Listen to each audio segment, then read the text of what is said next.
Welcome to Discovery Tour by Assassin's Creed Ancient Egypt.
Welcome to Alexandria, planning of the city.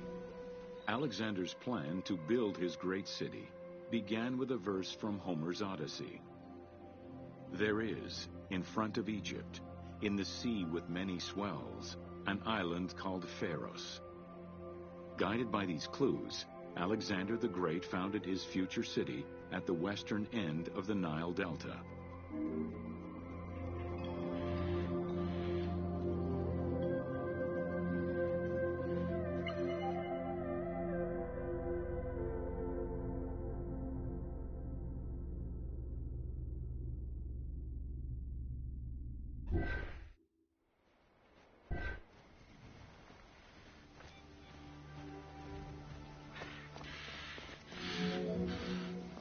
Though Alexander considered this location ideal for his great city, it presented considerable challenges. Too difficult to access during storms, the surrounding swamps threatened disease, and the limestone soil prevented the growth of healthy crops. However, due to the influence of his mentor Aristotle, Alexander the Great recognized that the true value was its strategic emplacement. Alexander knew that in controlling Pelusium to the east, Memphis to the south, and his crowning glory Alexandria to the west, he would create a triangular stronghold, allowing him to control the entire delta while giving him access to the Mediterranean.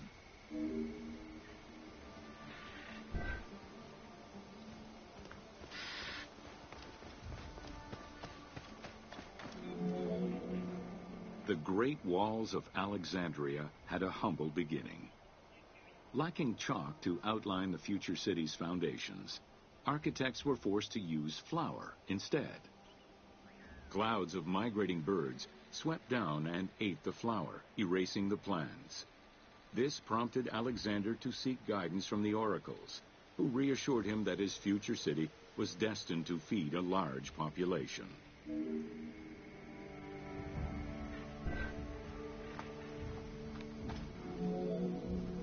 Excavations led by Mahmud Bey el-Falaki in the 19th century revealed that the wall enclosure measured approximately 5.2 kilometers in length and 2.2 kilometers in width. It was roughly 9 meters in height.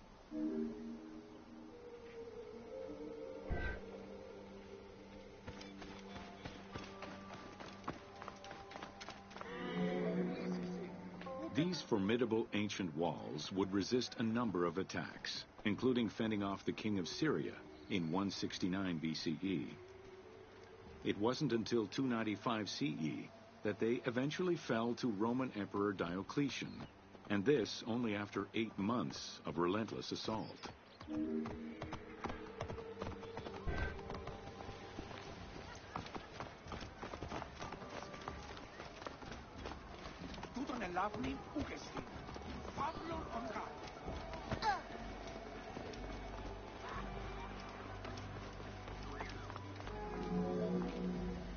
Alexandria's principal architect, Dinocrates, chose a Hippodamian grid plan.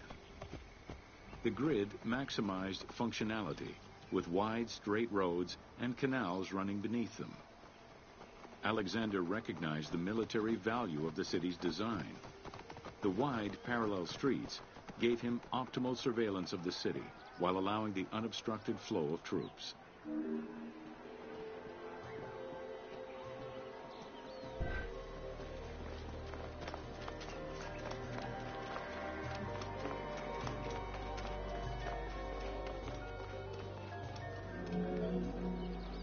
A central corridor ran from the Mediterranean's north port down to Lake Mareotis to the south.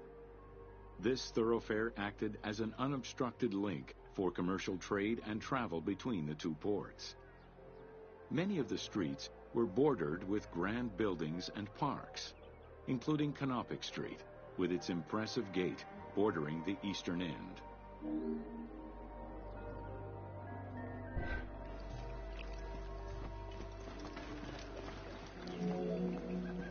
Alexandria was most likely built upon an already existing Egyptian village. Upon its completion, the Egyptians reviled the city, refusing to call it by its founder's name.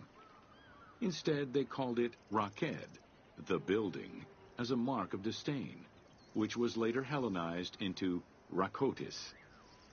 Despite this, the name Alexandria would remain.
Welcome to the Serapeum of Alexandria.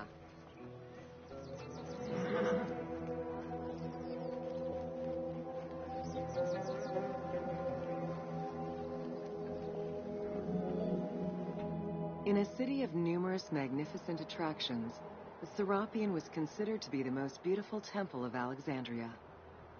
Located southwest of the city on a small hill known as the Acropolis, the sanctuary was constructed during the reign of Ptolemy III, upon foundations which had existed since the reign of Ptolemy I Soter.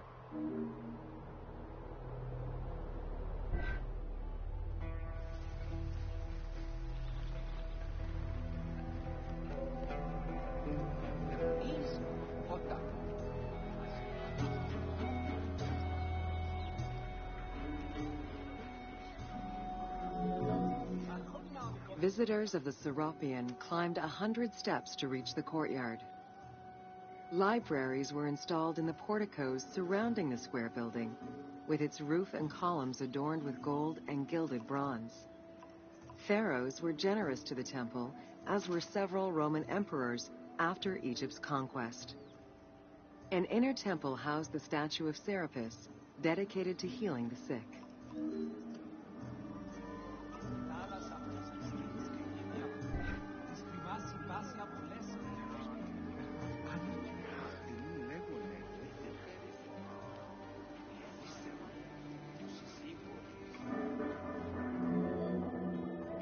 Since the 26th dynasty, Greeks in Egypt had gradually integrated the Egyptian cult of the Apis bull to their own rituals.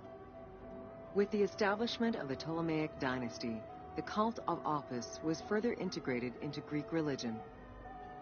During his rule, Ptolemy I chose to merge Egyptian and Hellenic gods into a syncretic divinity named Serapis.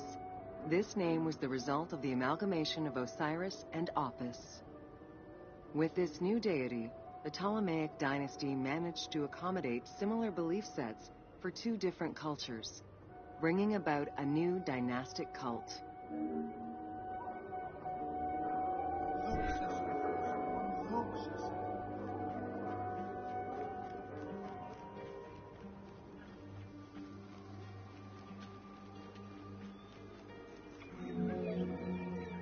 Serapis was also associated to other deities, including Asclepius, a Greek god of healing.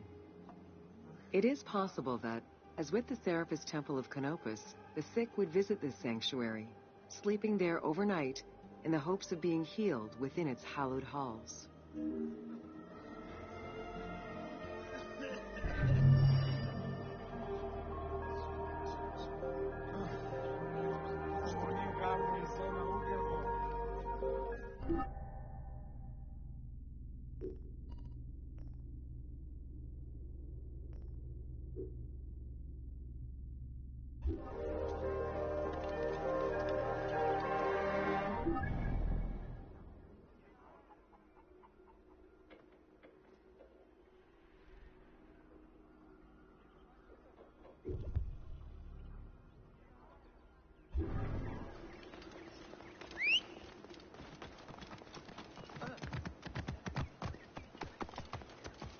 Here!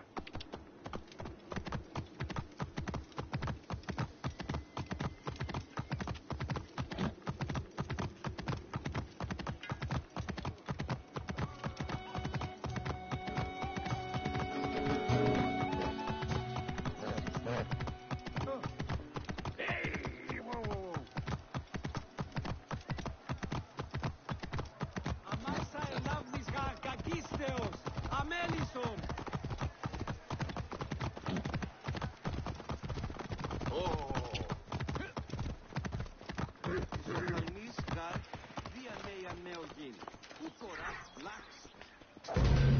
Welcome to the Mouseion of Alexandria.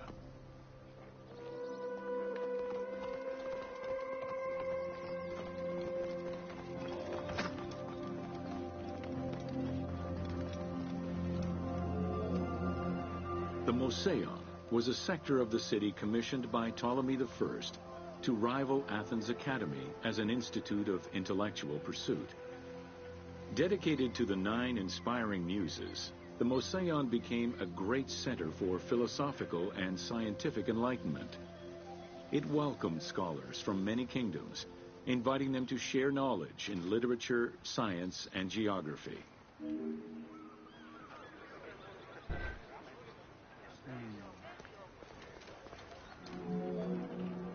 The Mouseion was designed so that its buildings and grounds would accommodate free thinking, debate, and presentation. Meeting spaces and theaters surrounded a main courtyard. Expansive gardens were filled with exotic plants that aided in the study and supply of herbs and medicines. A zoo offered the study of animal behavior and physiology. Also among the Mouseion's many star attractions was its astronomical observatory.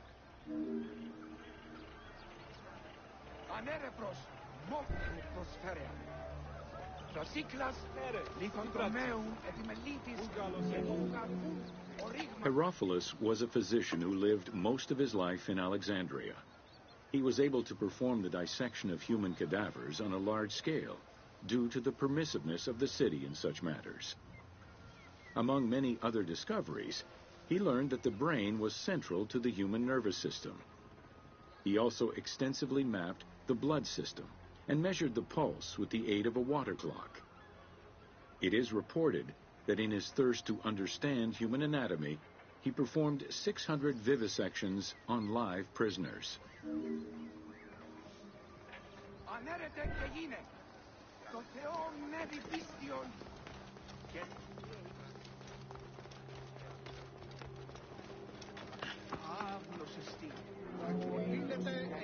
In order to be free to pursue their research, scholars were fed and housed at the Mouseion at the government's expense. This freedom provided Alexandria scholars a meeting space for intellectual pursuits and a haven for spiritual peace. Though nothing remains of the original Mouseion, it lives on as the legacy of our modern museums.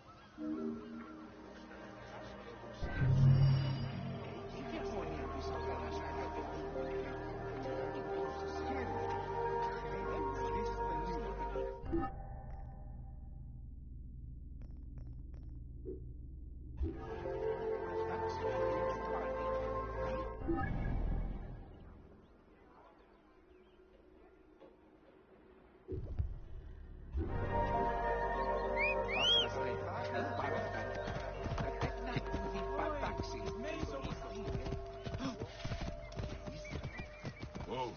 Here.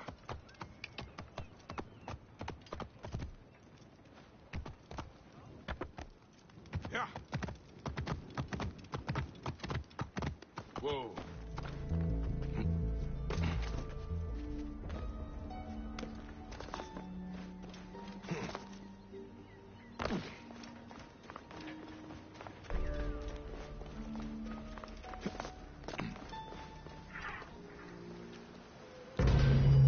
Welcome to the Islands of Ferris. The Heptastadion was a bridge-like causeway connecting the island of Ferris to mainland Alexandria. Its name is based on the Greek terms of measurement, hepta, meaning 7, and stadion, which is a measure of length of roughly 180 meters.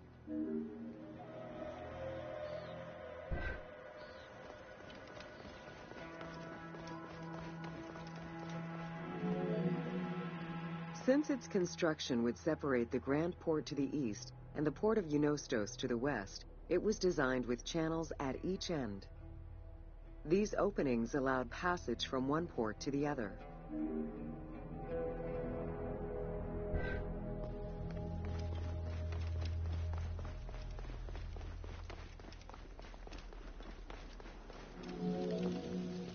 Along with creating separate harbors for the commercial and military shipping, the causeway served as a main aqueduct for the island's inhabitants.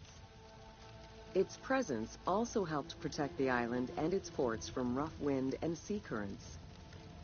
At the end of antiquity, the Heptastadion disappeared under layers of silt and soil, which formed an important sedimentary deposit.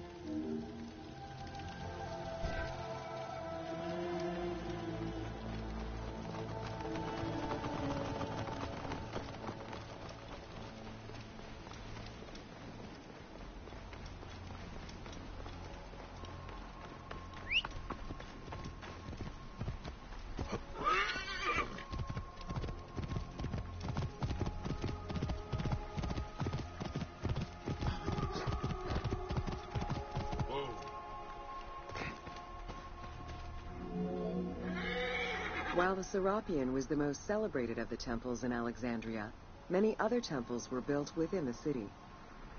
Most of these structures have been completely erased over time, and there is no way to discern how many existed. However, research of ancient papyri offer tantalizing hints as to the possible location of at least some of the temples.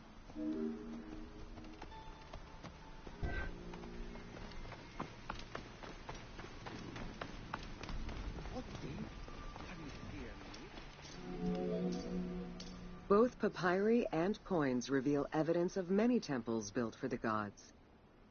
Poseidon, the god of the sea, likely had an edifice in his honor west of this island, as well as on the mainland.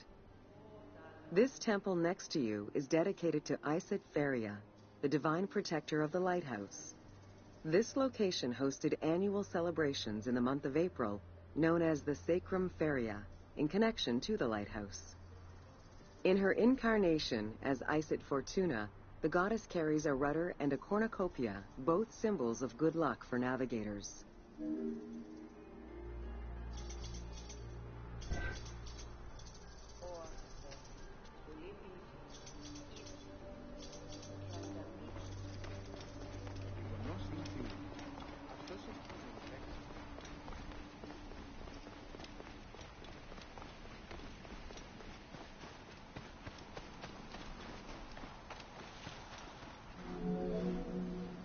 Considered one of the 7 wonders of the ancient world, the Lighthouse of Alexandria was a source of great pride for the inhabitants of the city. Construction began under Ptolemy I's reign and lasted 15 years. It was completed during his son's rule. Once completed, the lighthouse was dedicated to the gods for the salvation of those who sail the sea.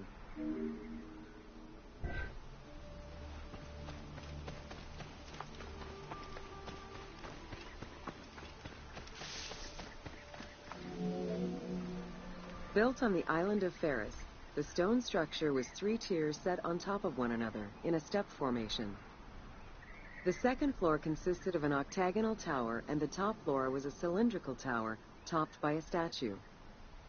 The interior provided space for staff rooms and a ramp which allowed the transport of fuel to the upper floors.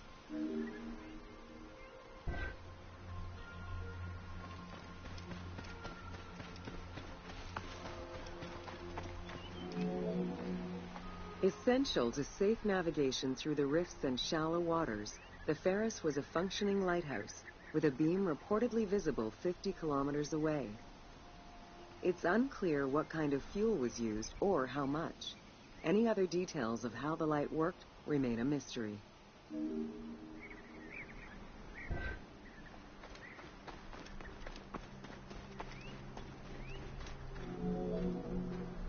For several centuries, the Pharos was one of the highest monuments ever built by man. It measured roughly 110 meters in height, compared to the Pyramid of Giza, which was around 140 meters tall. Gradually, the structure was eroded by earthquakes, and then completely destroyed in 1480 CE, when a fort was built over it. Archaeological excavations on the seabed have uncovered many blocks from the ancient building.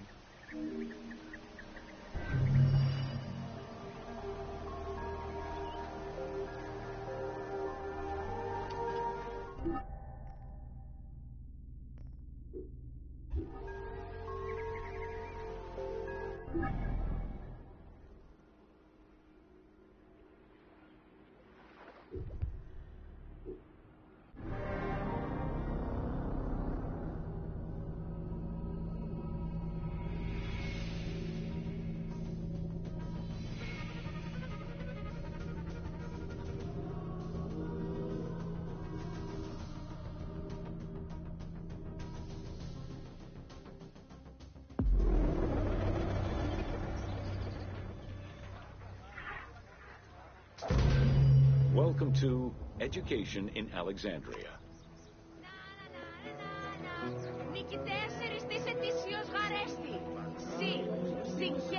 The education of young Alexandrians did not differ from the one generally dispensed elsewhere in ancient Greece. At the age of 7, the child was taken in charge by a tutor, who then became responsible for instilling an elementary education as well as good moral principles.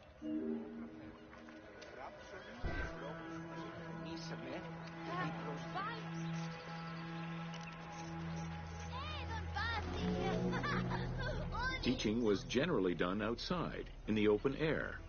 In the gymnasium, students were taught not only sports, but also topics such as rhetoric, philosophy, music, and poetry. All things deemed essential to one's education at the time.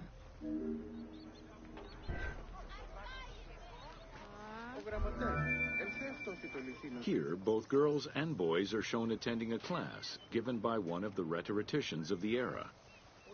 The team made the choice to show both genders attending class within the context of the game world. Even though it is historically inaccurate, the team felt it was not necessary to prioritize historical sexism over inclusive gameplay.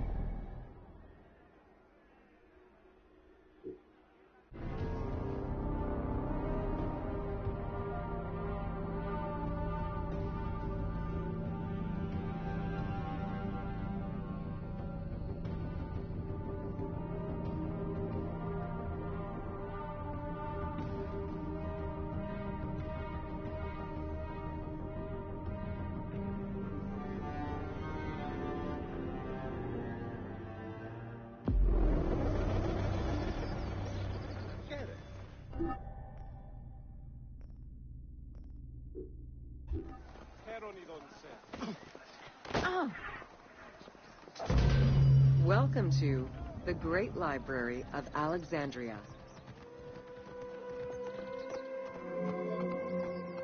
Near the district of royal palaces and within the Moseon was the most famous library of all antiquity. The Library of Alexandria was built to house all of human knowledge. At its pinnacle, the library was believed to contain over 700,000 parchments.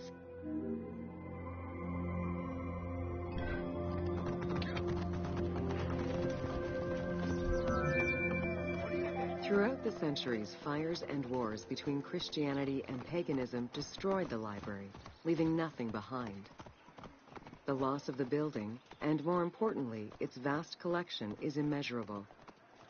As no descriptions are available, the team's rendition of the Library of Alexandria was inspired by the visuals of the Library of Chalcis at Ephesus.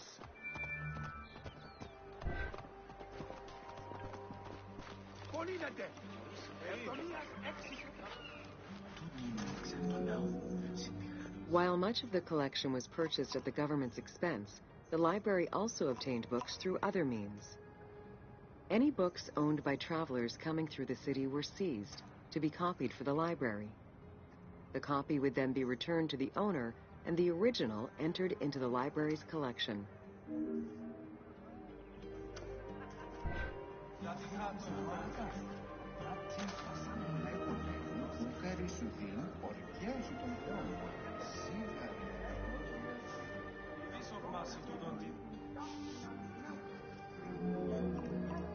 Alexandria offered unrivaled intellectual and cultural attractions.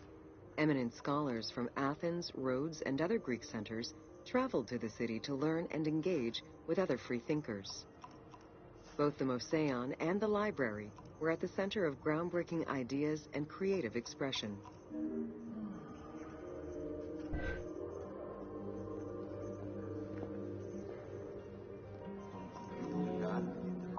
The great minds of antiquity were usually well versed in many disciplines, which were often associated to specific schools of thought.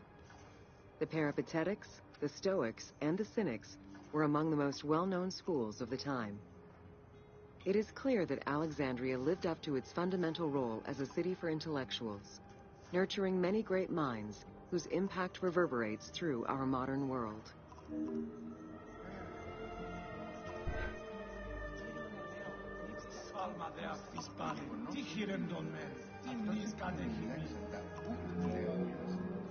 Hypatia of Alexandria was a Greek mathematician, philosopher, astronomer, and inventor.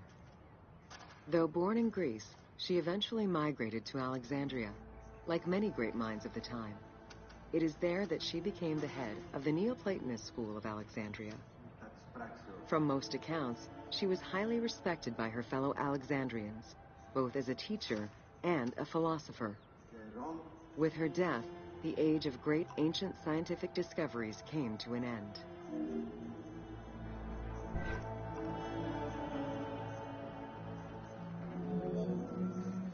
Callimachus was born in Cyrene and educated in Athens.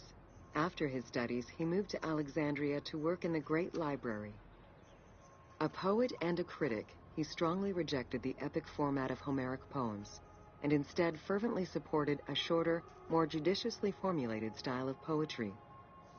His epigrams and elegiac poems were emulated by later poets.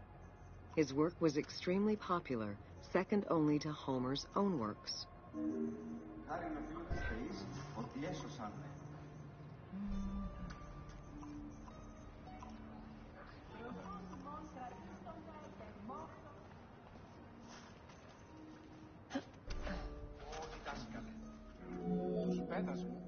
It was in Alexandria that mathematician Euclid, the father of geometry, wrote the Elements, laying out the foundational work of what would become modern algebra and number theory. Euclidean geometry would become one of the most influential systems in the evolution of mathematics.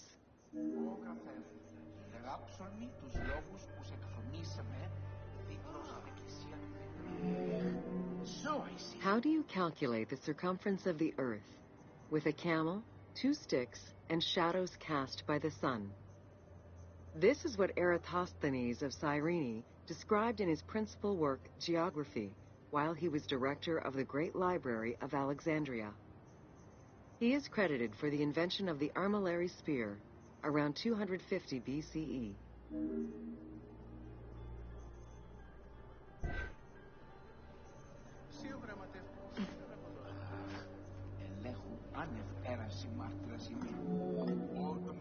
The earliest known and most complete armillary sphere of antiquity was the Meteoroscopion of Alexandria, with an imposing 9 rings compared to the 3 or 4 of most other astrolabes. Known as the zodiac krikatoi amongst the Greeks, the Meteoroscopion was used to determine the location of celestial bodies around the Earth. Every self-respecting astronomer of antiquity would have sought to use this tool to better understand the celestial movements.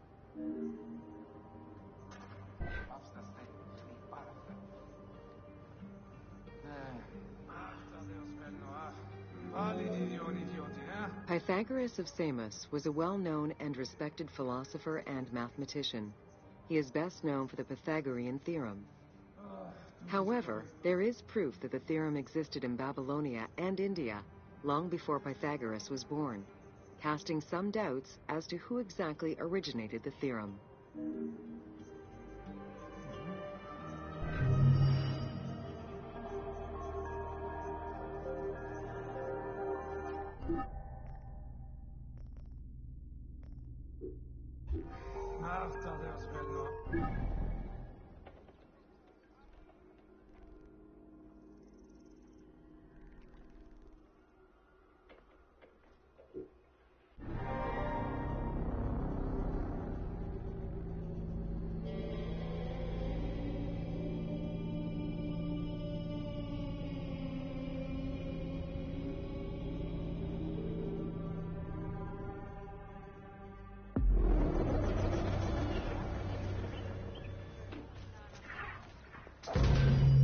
Welcome to the Siege of Alexandria.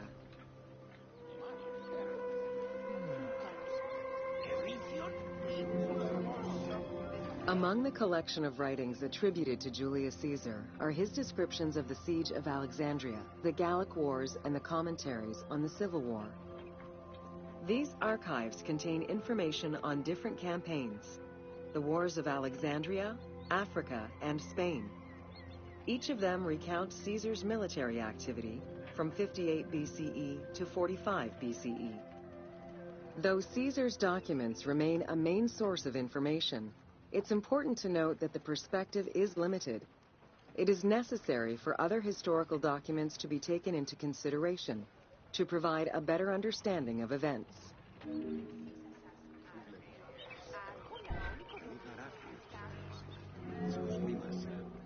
The Siege of Alexandria closely relays the events of the Civil War that led up to the event and describes how Caesar was besieged in the palace of the Ptolemies. Other ancient authors have left equally valuable and sometimes contradictory information.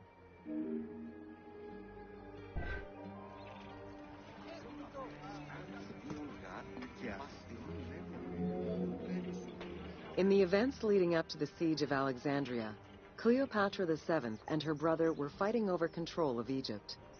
Young King Ptolemy XIII's regent, Pothinus, had firm control over the young pharaoh, and an outmaneuvered Cleopatra soon went into hiding. This set the stage for Pompey's arrival in Alexandria. Having lost his battle against Caesar in 48 BCE, the Roman general turned to his allies, the Egyptians, for safe harbor. But on the advice of Pothinus, Ptolemy XIII had Pompey assassinated in the hopes of earning Caesar's favor. This would turn out to be a most unfortunate decision.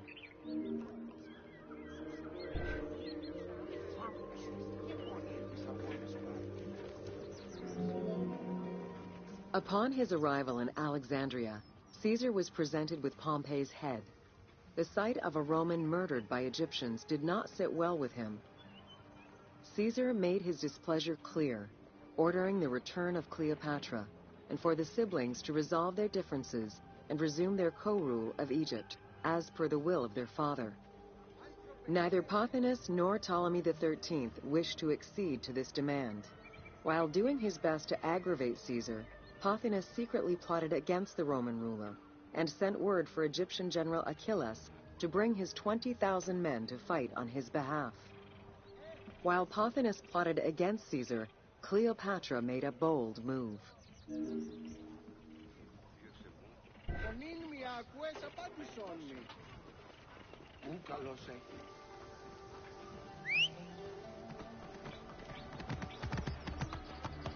Yalla, yalla.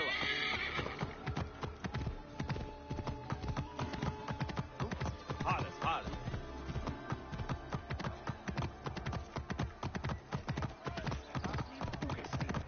Pablo Londra.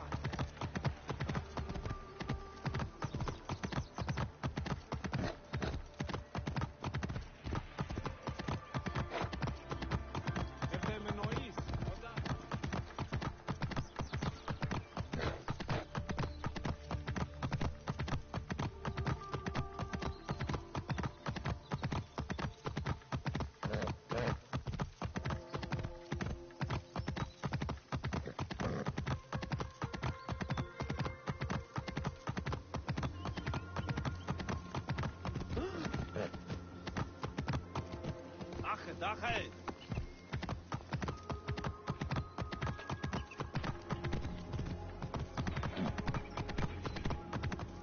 Ha, ha. There are various descriptions of the encounter between Caesar and Cleopatra. One report states that she snuck into the palace alone at night. Another account claims she was accompanied by an ally and was brought inside the palace wrapped in a carpet bag. Though exactly what happened at this fateful meeting is up for debate, what is known is that Cleopatra met with Caesar and earned his approval. Pothinus and Ptolemy XIII were most vexed with this turn of events.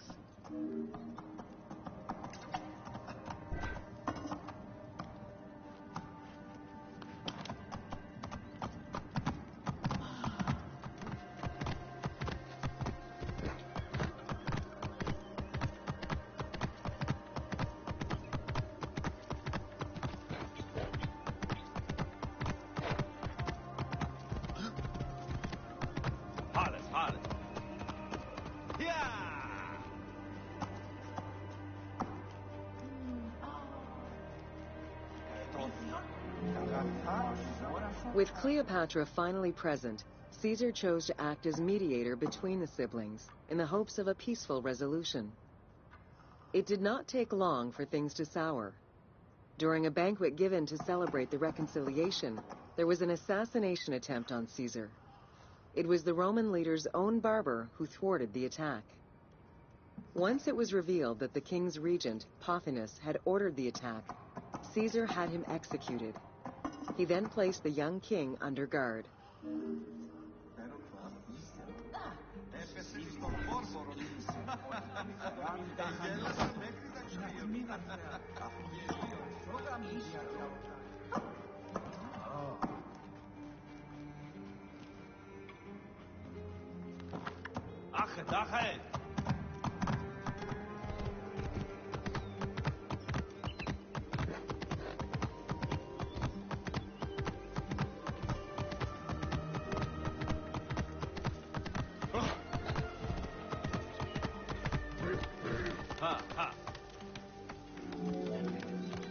Caught within the palace with roughly 4,000 troops, and with the knowledge that the arrival of enemy forces was imminent, Caesar sent for help from Syria, Rhodes, and Cilicia. He ordered his men to dig a ditch around the palace and build a wall leading to the harbor. This would ensure Caesar's access to the sea. When Egyptian General Achillas arrived in the city with 20,000 men, the battle for Alexandria began.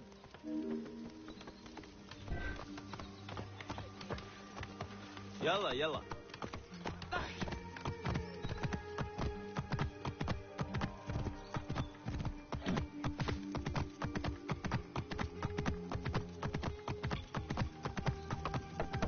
حالس حالس. With so few men at his disposal, Caesar could not risk a battle just yet. He sent ambassadors to Achilles in the name of Ptolemy to propose a truce. Knowing that the orders did not come from the young king, and angered by the pharaoh's imprisonment, Achilles had the messengers assassinated. With Caesar confined within the palace, Achilles positioned his troops around the city.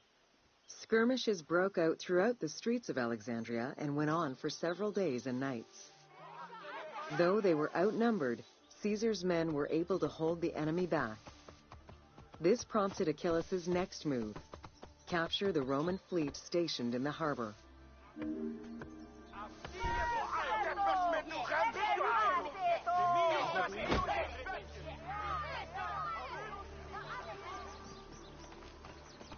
Idioti!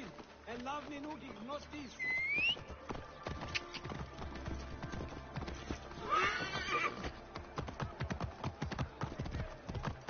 Ogalos, Evge!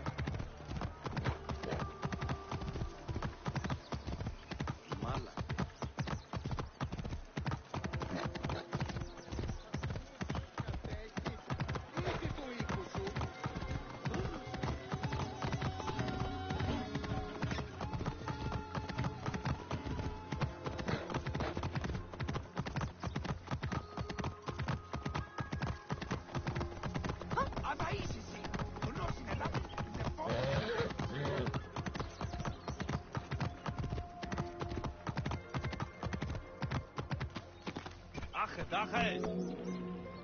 Although the palace offered protection, losing the port meant the end of help and supplies. Caesar knew he had to protect the fleet. While he and his troops succeeded in regaining control of the port, he knew it would be impossible to sustain. Caesar ordered the burning of the ships. With passage back to the palace closed off, he headed for the lighthouse of Alexandria.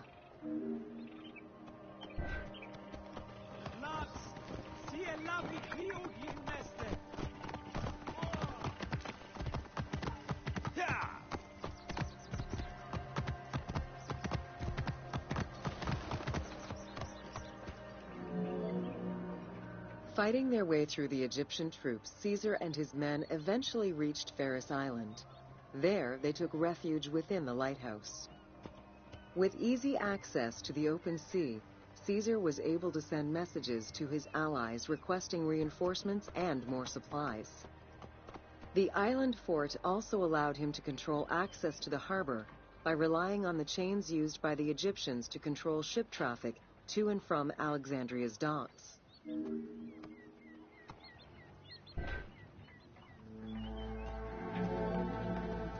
The exact chronology of events during the war in Alexandria remain imprecise. Conflicting accounts raise questions as to when, and even if, the Great Library of Alexandria was burned down at all. One account states that during the fighting, docks and warehouses were burned, and this was the fire that spread to the library.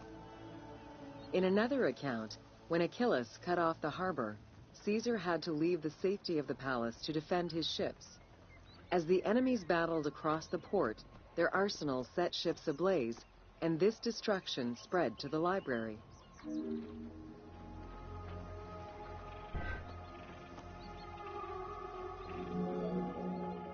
In either case, the Great Library was not completely destroyed. Experts point out that its location was too far from the harbor, and much later texts refer to the Great Library as being intact. Warehouses near the harbor contained manuscript copies awaiting export, and it is more likely that these documents were destroyed than the Great Library itself.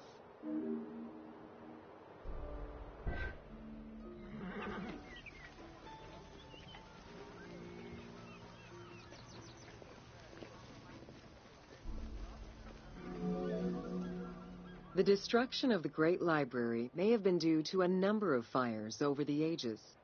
Its end was probably closer to the 4th century CE, when the Christian Emperor Theodosius I ordered the closure of all pagan temples. While some documents survived after being moved away, it remains unclear just what knowledge may have been lost.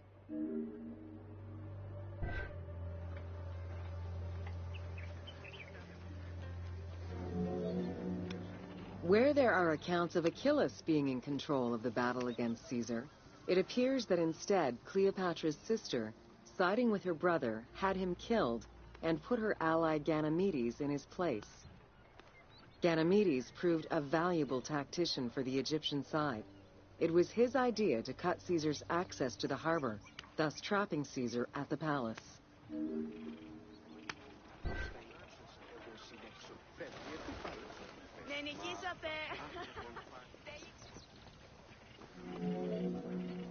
During the time of Ptolemy I, canals had been dug throughout Alexandria to provide fresh water. Ganymedes had his men take control of these canals. After isolating their own water supply, he had his men pour salt water into the canals and cisterns that led to Caesar's camp.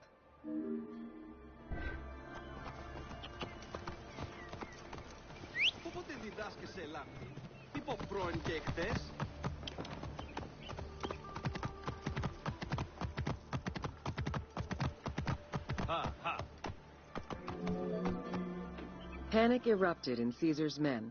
They wouldn't last long without fresh water. Recognizing that the porous limestone could help them, Caesar and his men dug wells to restore their water supply. Days later, the 37th Legion, comprised of Pompey's soldiers, arrived by ship.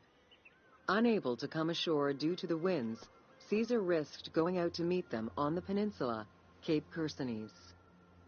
When the enemy learned Caesar's location, they rushed to intercept. Despite an obvious advantage for the Alexandrians, Caesar, with a Rhodian ship full of skillful sailors, emerged victorious.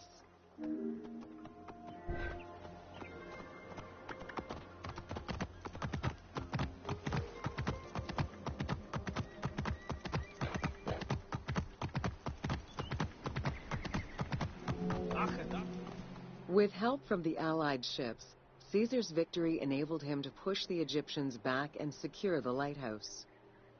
Gaining control of Pharos Island sent the Alexandrians into the sea and swimming back to the city. However, Caesar's fortification of the island didn't last long. The enemy regrouped and were set to storm the island. Panic-stricken, in spite of Caesar's encouragement, many of his men then fled their posts, either by ship or jumping into the sea.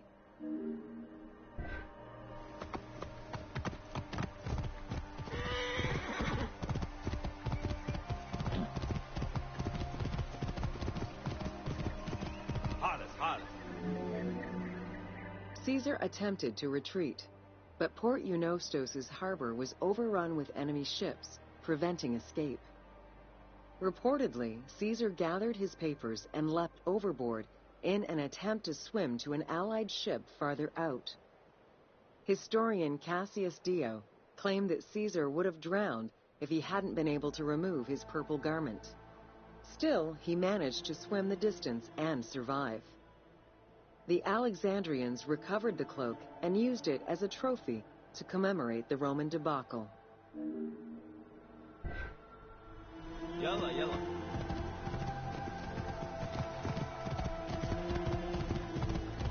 Ha, ha. Unhappy with Ganymedes and wanting their king restored, the Alexandrians approached Caesar with a compromise. Caesar agreed to release Ptolemy XIII after entreating him to spare the kingdom and remain loyal to Rome.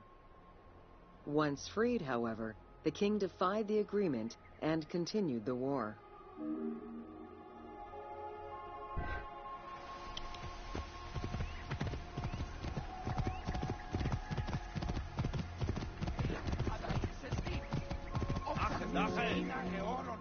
By this time, a faithful ally of Caesar's, Mithridates, arrived in Egypt, clashing with Ptolemy's troops at Pelusium. Outnumbering the enemy, Mithridates secured the region between Pelusium and Alexandria. Ptolemy, warned of Caesar's ally marching on Alexandria, sent his troops to prevent passage over the river.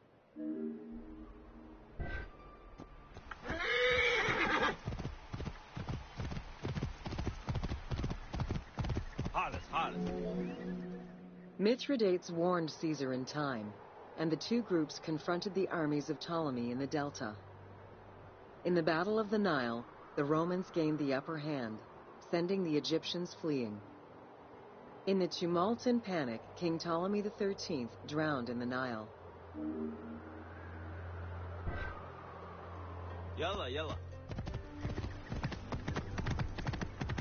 Ha. Yeah.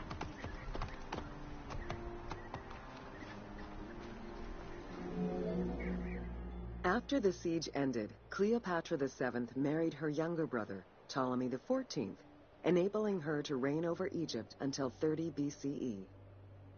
Under her rule, Alexandria settled into its position within the Roman Empire, and eventually surpassed Athens as one of the most important cities in the Roman Empire. Julius Caesar remained in Egypt for a short time. He and Cleopatra would later have a son named Caesarion.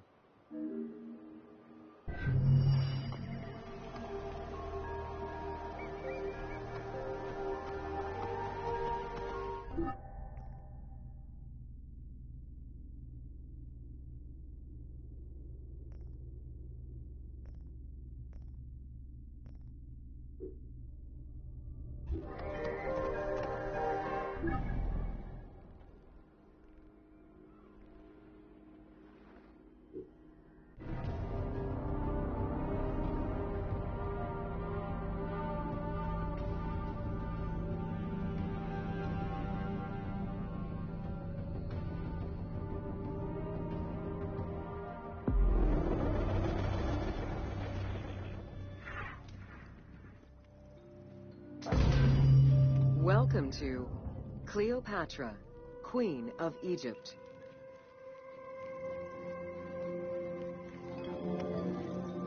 Cleopatra VII Theophilopator ascended the throne in 51 BCE at the age of 18. Though her early attempts to maintain power were often challenged, she eventually prevailed and became the sole ruler of Egypt. According to Plutarch, she was the only Ptolemaic pharaoh to speak the Egyptian language. Her intelligence, coupled with a good education and a great political mind, allowed her to make the alliances necessary to maintain the independence of Egypt while Rome was becoming a Mediterranean empire.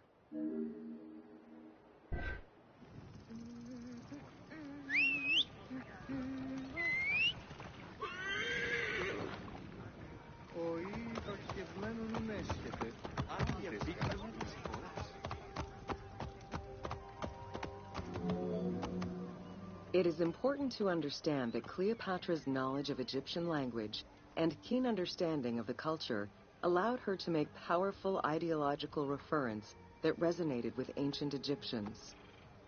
By associating herself with the goddess Isis, the divine mother, great of magic, and repository of divine essence, Cleopatra firmly established herself as the protector of the two lands and legitimized her place on the throne.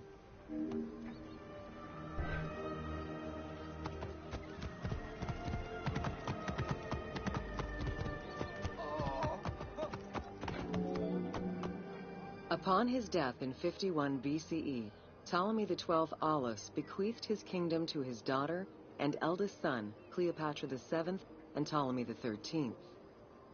As was custom, the siblings were married.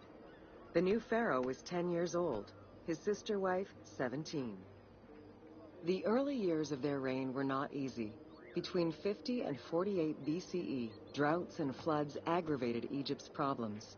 General Achilles and the royal advisor Pothinos kept intervening in the young ruler's political decisions, and eventually colluded to turn Ptolemy XIII against Cleopatra. By 48 BCE, Cleopatra was in exile.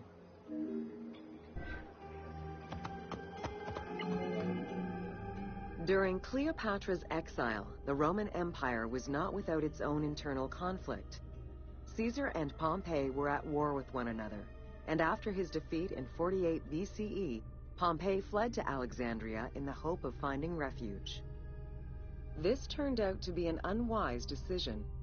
Listening to his advisors, Ptolemy XIII elected to have Pompey assassinated, his head kept as a gift, in the hopes of acquiring Caesar's favor. This gambit backfired. Instead of earning approval, the murder of a Roman greatly angered Caesar.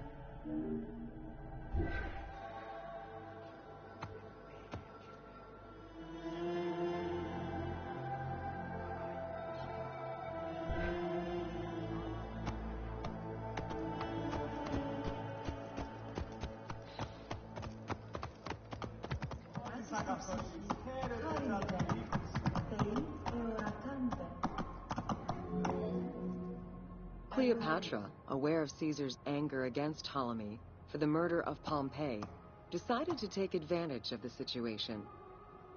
She returned to Egypt in secret, hoping to establish an alliance with one of the most powerful men of the time.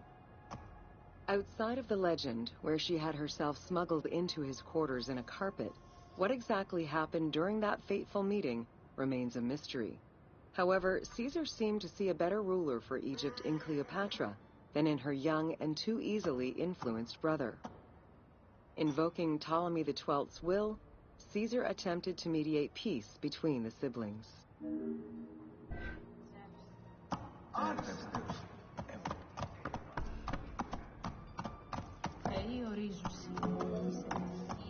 Ptolemy XIII was enraged by the turn of events, and his advisors were none too happy to see Cleopatra return.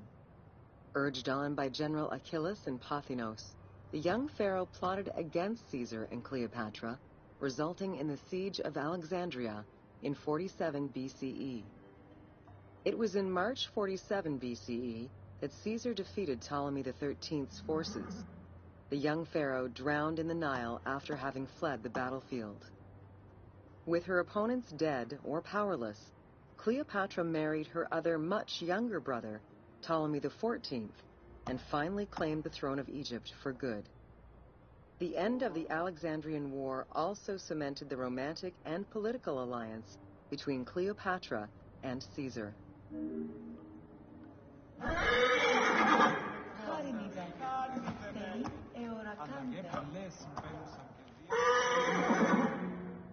In June of 47 BCE, Cleopatra gave birth to a son, whom she called Caesarion. Caesar did not accept the boy as his heir, choosing instead his nephew Octavian. Nonetheless, on his return to Rome, Caesar invited the queen and her brother husband to stay in the city. Her presence still drew much disapproval from the Senate. Always a strategist, Caesar left 4 legions in Egypt, and a man he trusted to direct Egyptian affairs, giving him control of the wheat supplies essential to Rome. Cleopatra and her entourage remained in Rome until March 44 BCE, when Caesar was murdered.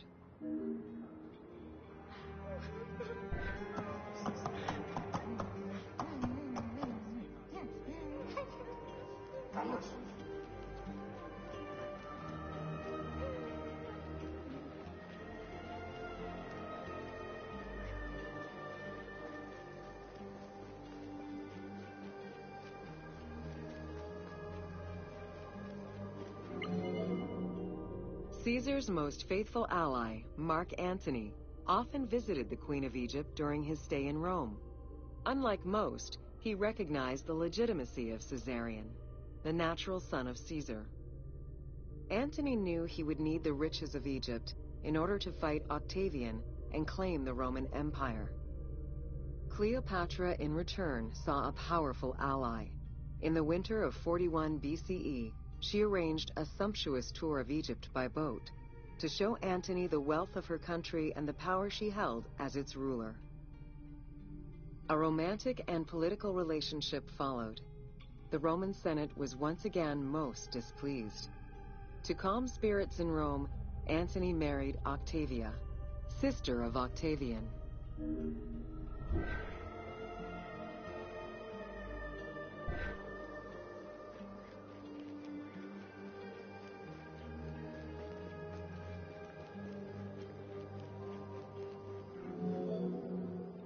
Despite his marriage to Octavia, Antony remained Cleopatra's lover, and she gave birth to their children. Cleopatra increased her kingdom's territory and started a political propaganda alongside her lover in Egypt and beyond. She hoped to create a Ptolemaic federal empire with Alexandria at its center. Antony eventually repudiated his Roman wife for the Egyptian queen, much to the dismay of the Roman elite. However, while Mark Antony focused on Egypt, Octavian carefully gained military and political ascendancy over him in Rome.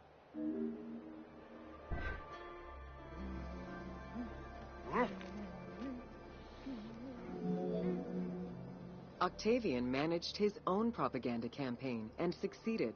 The Roman people hated Mark Antony and Cleopatra.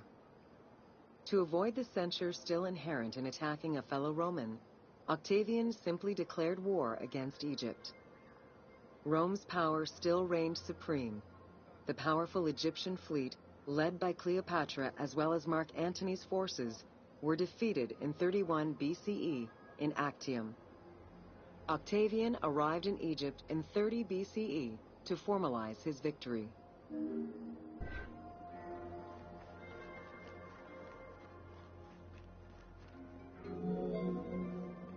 The following events remain difficult to confirm due to the many versions and legends around them. It is believed that after hearing a rumor about Cleopatra's suicide, Mark Antony committed suicide himself. He was brought to the queen as he slowly passed away. Knowing that Octavian would have her chained and paraded through Rome in defeat, Cleopatra planned her own suicide. She most likely killed herself with arsenic, though admittedly the version where she uses an asp to deliver a fatal bite may be considered more dramatic. What happened to the body of Cleopatra is still a mystery.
Welcome to the Greek Pharaohs.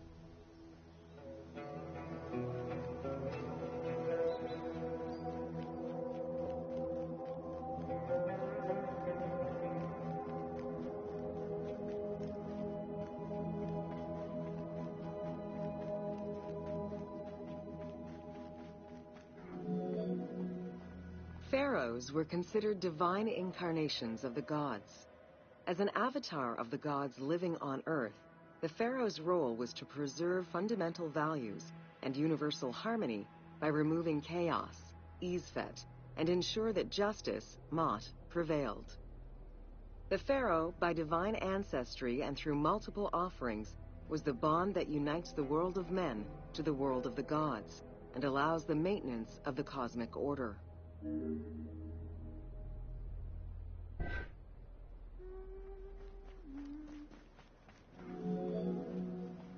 The Ptolemaic dynasty reigned over Egypt from 305 BCE to 30 BCE. The dynasty was called the Ptolemies of the Lagids, in recognition of the founder of the dynasty, Ptolemy Lagos, a Greek general and close friend of Alexander the Great. While Macedonian, Ptolemy Lagos understood that to be accepted by the Egyptian people, he would have to adopt their traditions. Upon assuming the title of pharaoh, he changed his name to Ptolemy I Soter, meaning savior.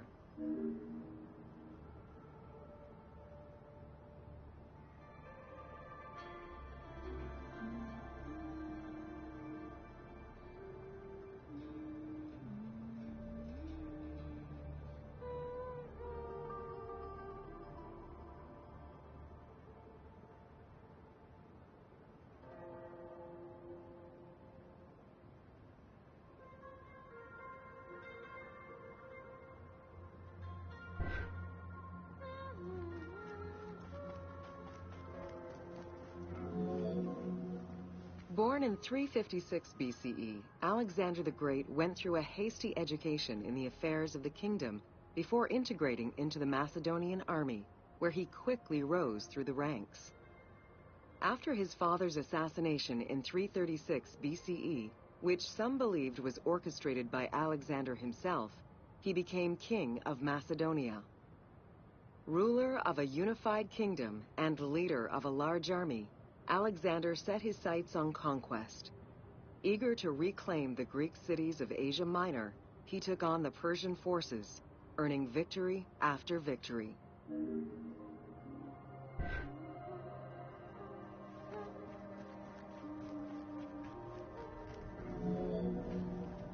Ever victorious, Alexander the Great marched on, laying siege to city after city until he reached Egypt, where the Persians were defeated yet again. Viewed as a liberator by the Egyptian people, Alexander decided to become pharaoh in due form.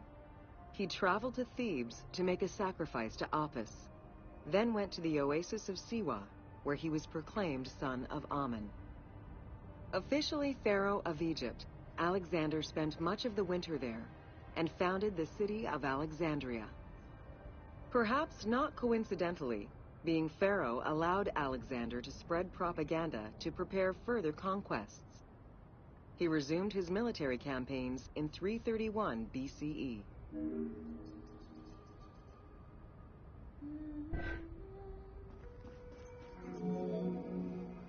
On his deathbed in 323 BCE, Alexander the Great gifted the satrapy of Egypt to Ptolemy Lagos.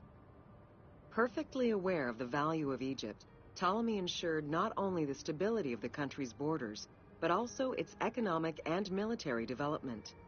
At the same time, he worked with the Egyptian elite to maintain the internal order of the country. By 305 BCE, Ptolemy, well respected both in Egypt and in the Mediterranean, was at the head of the largest fleet of the Hellenistic world. Ptolemy officially took the title of Pharaoh of Egypt in January 304 BCE, on the anniversary of Alexander the Great's death.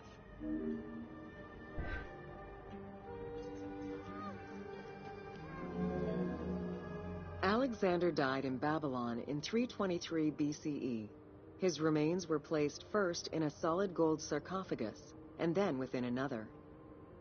The casket was carried in an ornate custom wagon, gilded and set with precious stones, and pulled by 64 mules crowned with gold. The funeral procession was diverted to a grandiose temple in Alexandria, built in the conqueror's honor under the orders of Ptolemy I.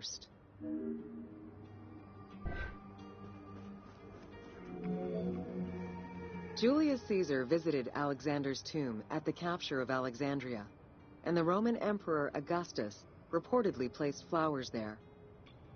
However, though many powerful leaders claim to have visited it, the tomb's location has gone missing from history. Some accounts do state that the golden coffin was replaced by a glass sarcophagus, probably by Ptolemy X. It is also implied that Cleopatra may have plundered the tomb in a time of financial crisis.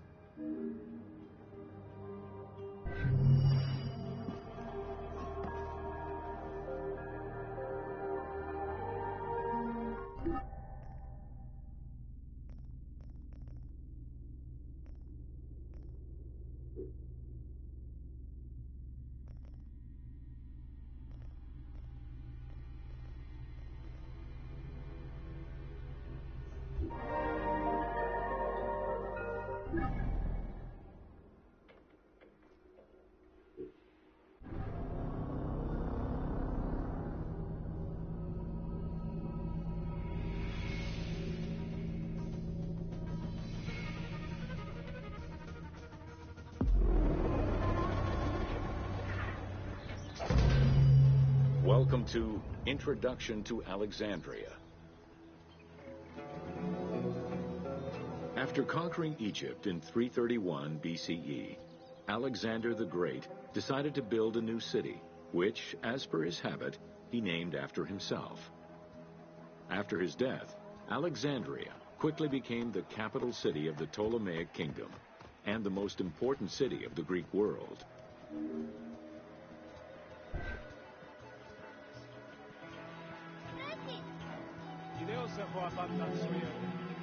The city was built between the Mediterranean Sea and Lake Mareotis, which resulted in Alexandria becoming a crucial cultural hub and trading center.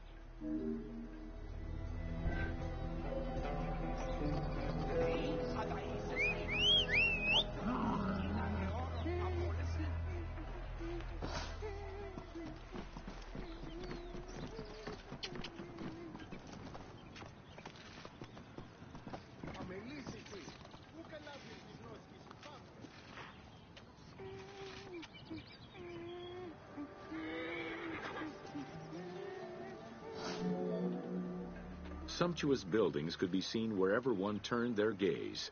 The royal palaces, the many temples, the gymnasium, lush public gardens, and large avenues.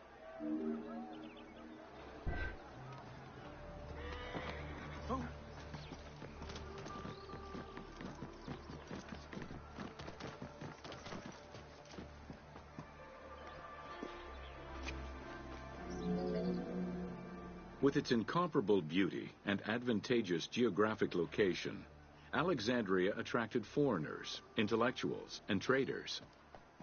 One of the most cosmopolitan cities of the ancient world, Alexandria supplanted even Athens as the most important Greek city in history.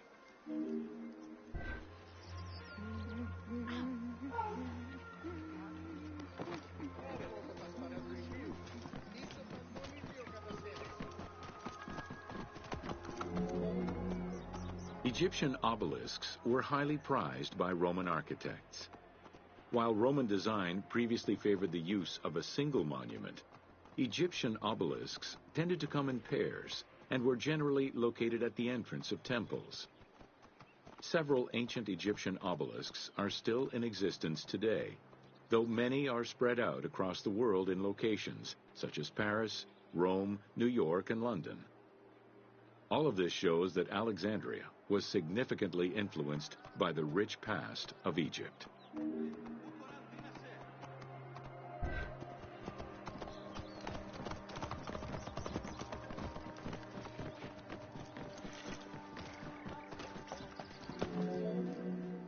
Alexandria had several main streets. Its most famous artery was the Canopic Way. It was lined with sumptuous buildings, houses, and temples, and was roughly 8 kilometers in length.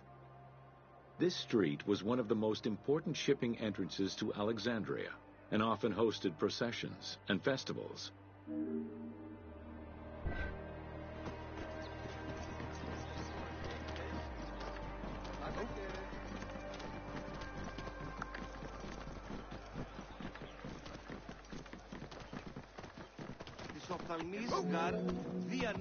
The width of the street, 30 meters, was abnormally large even by Greek standards.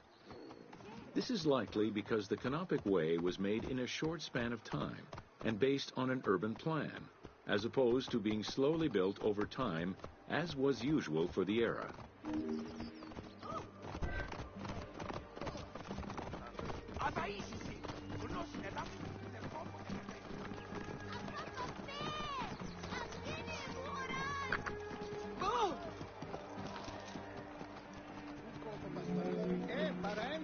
The Canopic Way originated in the western cemeteries, skirted the gymnasium, and then exited the city to head east through massive doorways towards Canopus. This structure was known as the Canopic Door.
Welcome to Leather and Linen in Ancient Egypt.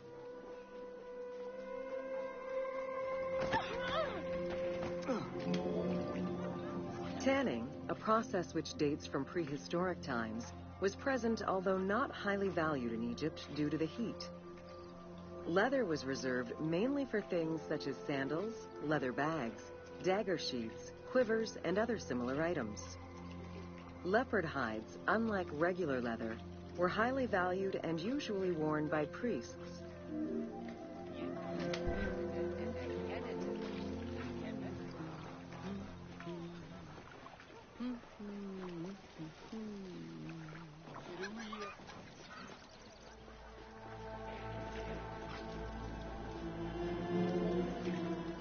Valued for its coolness and freshness in hot weather, linen was the fiber most commonly used for fabrics and textiles. It was produced from flax, which was plentiful in Egypt. Fibers were usually dyed before weaving. While color was used in the production of textiles, dyes weren't commonly used for clothing, and most Egyptians wore white. The color represented spiritual purity, a goal to reach for every day of one's mortal life.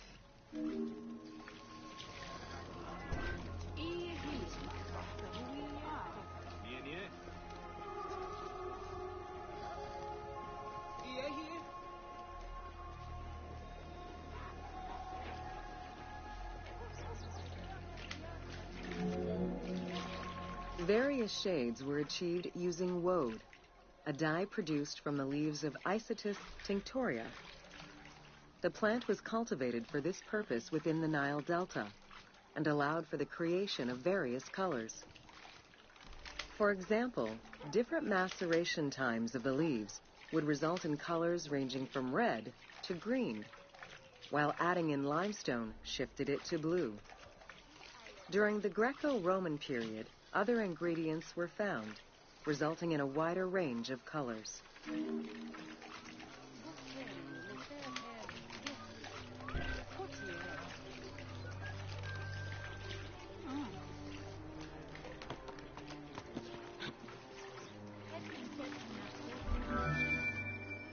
This area's style is strongly influenced by the dye baths and tanneries of modern-day Fes in Morocco.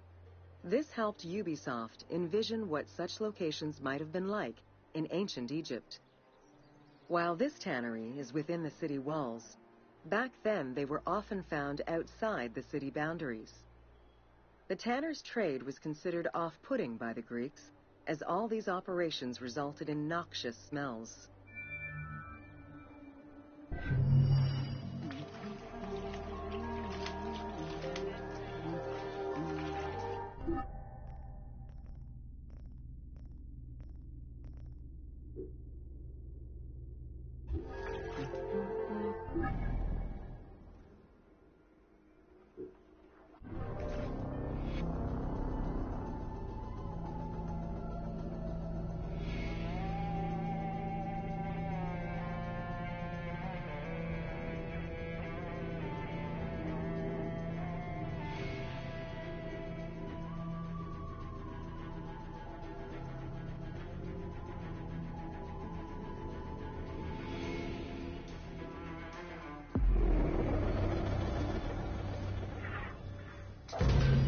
Welcome to the Panean.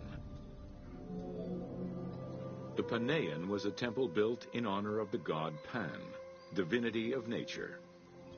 This Greek god, often represented as a half-man, half-goat, with a beard, horns, and goat's hooves, was considered the protector of shepherds and herds.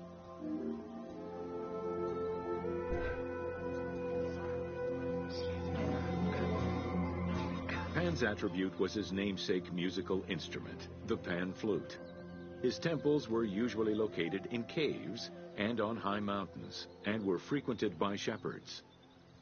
It is likely that Mediterranean cults adopted the imagery of Pan to symbolize the Christian devil.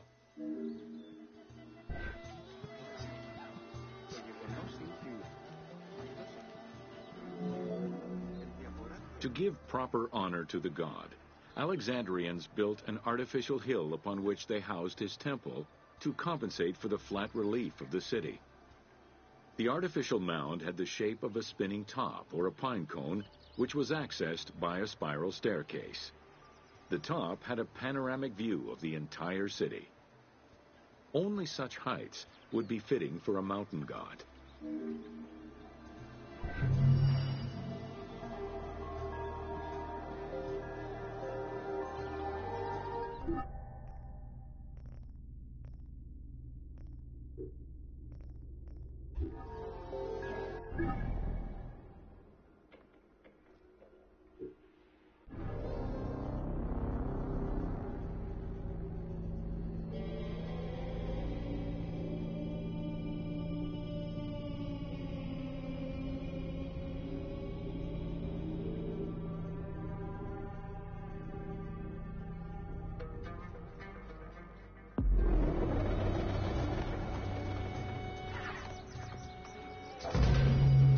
Welcome to Alexandria, City of Celebration.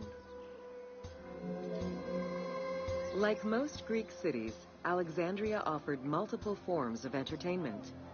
Most were related to cults, religious practices, and the festivities surrounding those practices.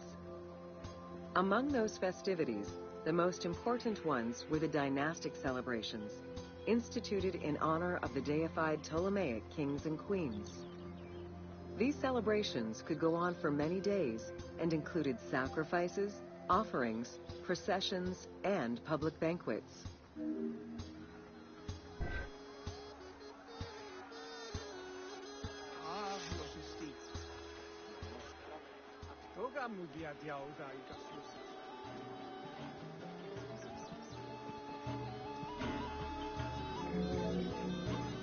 Games and competitions were organized whenever possible in locations such as the stadium, the hippodrome, and the gymnasium.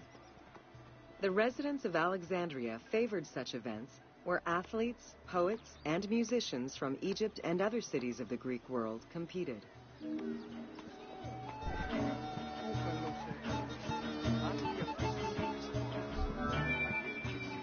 Like all good Greek cities, Alexandria had a theater. The architecture of this structure is Roman in style. This is because the team duplicated a theater from Cyrene. Roman theaters were usually semicircular and built from scratch on a flat area with structures designed to enhance oration.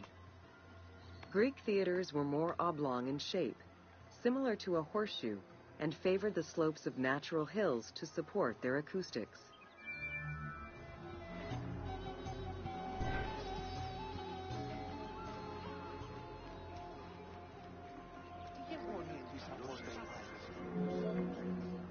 At the theater, one could witness the plays of contemporary comic and tragic authors.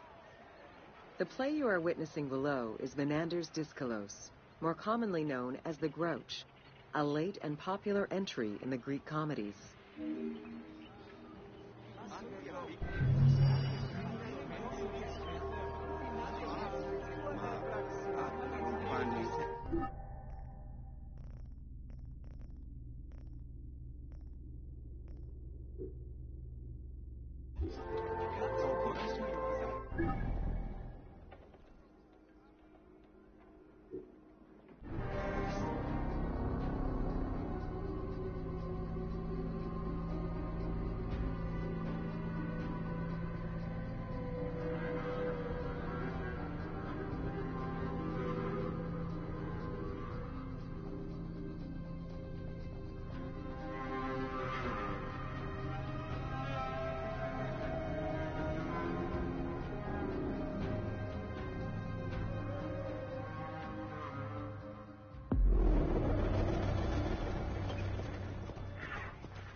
Welcome to Alexandria.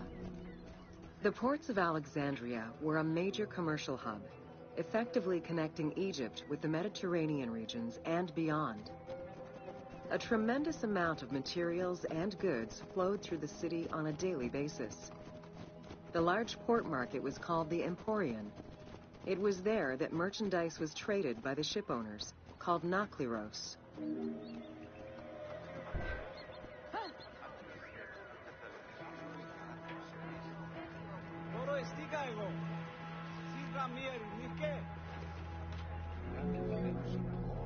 Food and other artisan work streamed out of Egypt. Ceramics, glass, golden rings, and minted coinage. The local potters, using traditional Egyptian techniques, competed with those from abroad, and the textile industry flourished. What Egypt did not produce itself was acquired through trade, using local resources such as wheat and papyrus. Most sought after was pine wood from Syria, iron and marble from the Greek islands, gold from Spain, and exotic fruits from Europe. All this commercial activity contributed to the already decadent wealth of the city. Hey, Dynastia Gusin.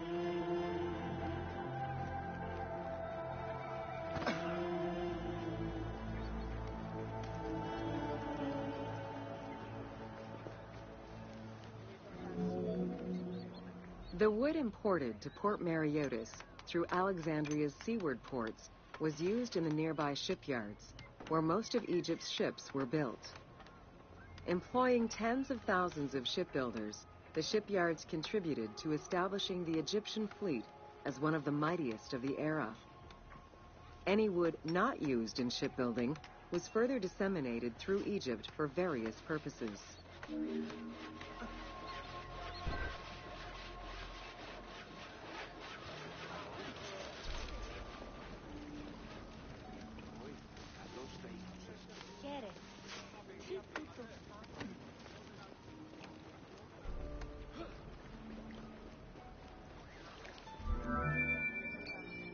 The southern port of Lake Mareotis was the biggest in Alexandria.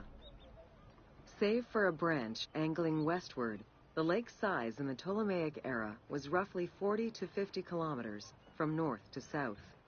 Its waters were maintained by a steady runoff from the Nile. In addition to the lake, a man-made canal was created to assist in the transfer of goods from the city to the port using barges, though it is not represented in the game due to its size.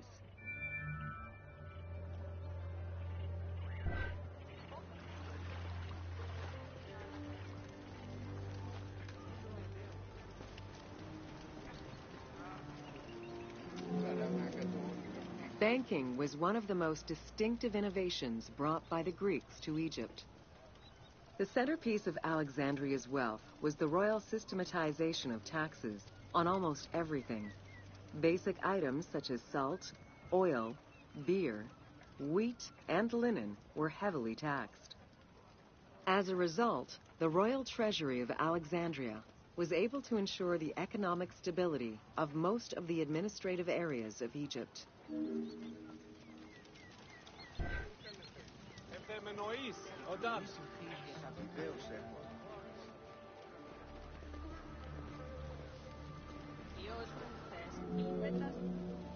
By the late 12th century, the channel feeding the lake from the Nile silted up.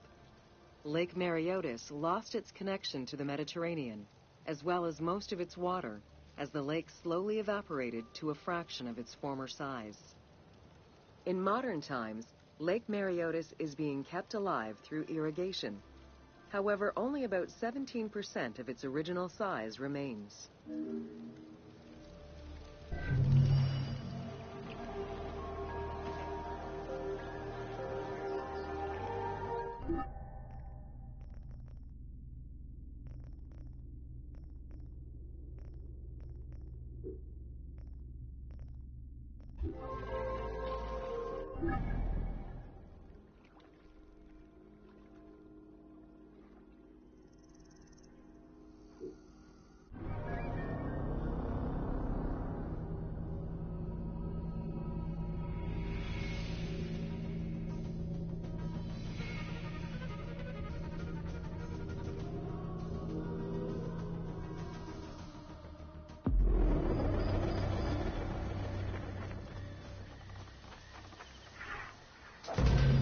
Welcome to the Hippodrome of Alexandria.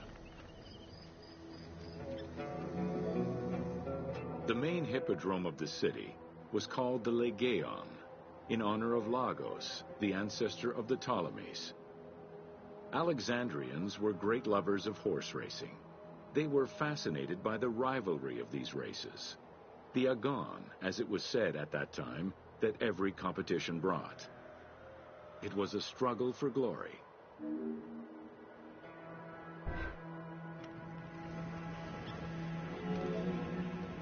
The most important chariot race was the Tethrapon. Using 4 horses with the quickest harness to the front right, the charioteer would race for 12 laps, with sharp turns at either end of the hippodrome. The victors were crowned with garlands of olive and received prize money, but the most sought-after reward was to be acclaimed by the works of poets, such as Callimachus and Pindar. Αγγέλασμα πάνη σύμφωνο μητρώων, τε και παιδαρίων.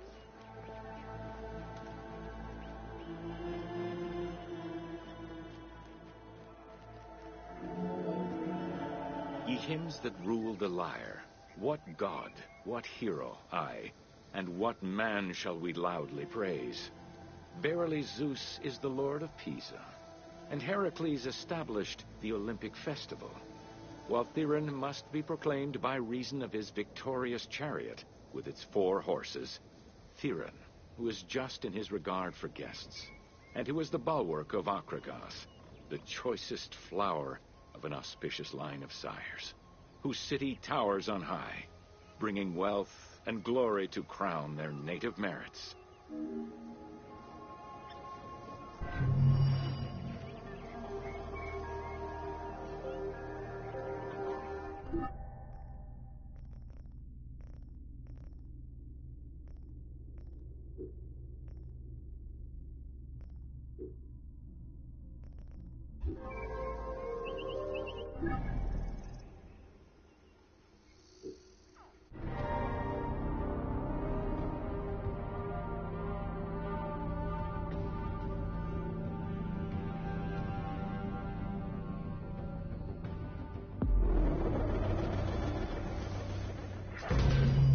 Welcome to Wine in Ancient Egypt.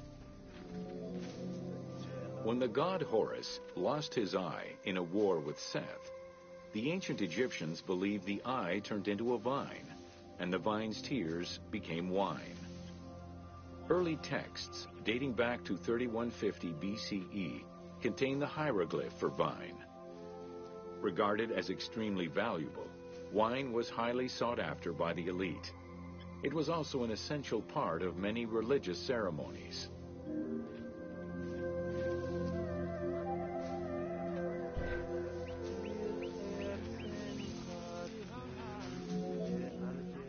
A millennia-old tradition, grape cultivation and wine production was regimented in the way typical of ancient Egyptian bureaucracy.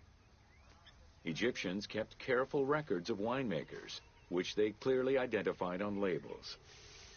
Every landowner with a modicum of self-respect usually kept a vineyard.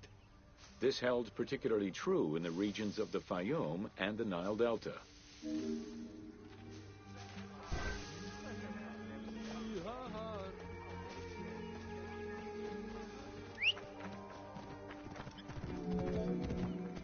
Documentation shows that only certain craftsfolk were allowed to provide the containers required to store and transport wine.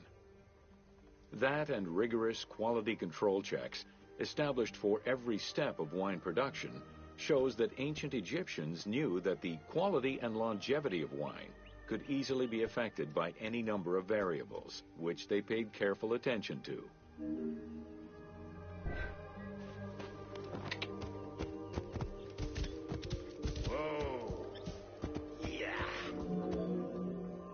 Egyptians had different kinds of wines, most of which ranged in quality from good to very good. The sweet shadé, to which honey had been added. The soft negem, obtained by drying the grapes in the sun. The ma, reserved for religious ceremonies. And finally there was the peor, the mediocre-rated wine, resulting from the second pressing of grapes and reserved for a less discerning palate.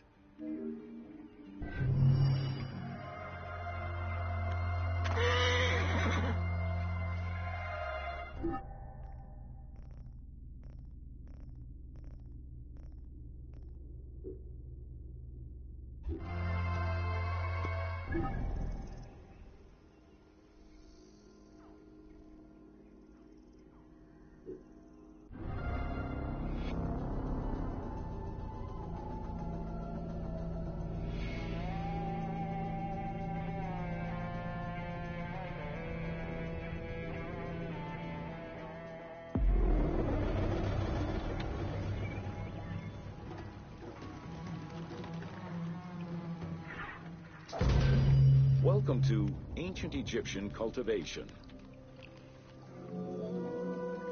The new grain types of the Ptolemaic period required a great deal of water.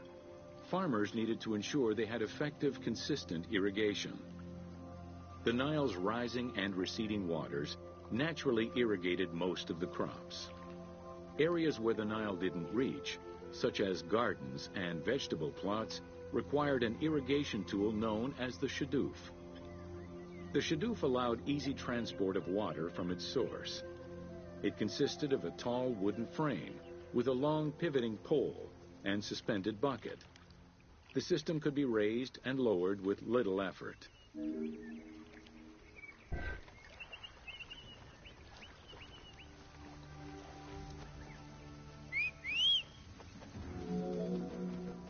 Later, a sakya, or water wheel, was invented.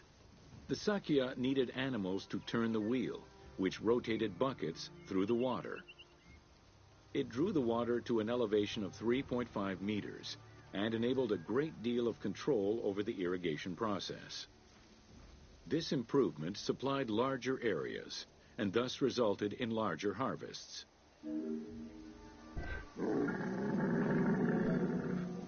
Later, a sakya, or water wheel, was invented.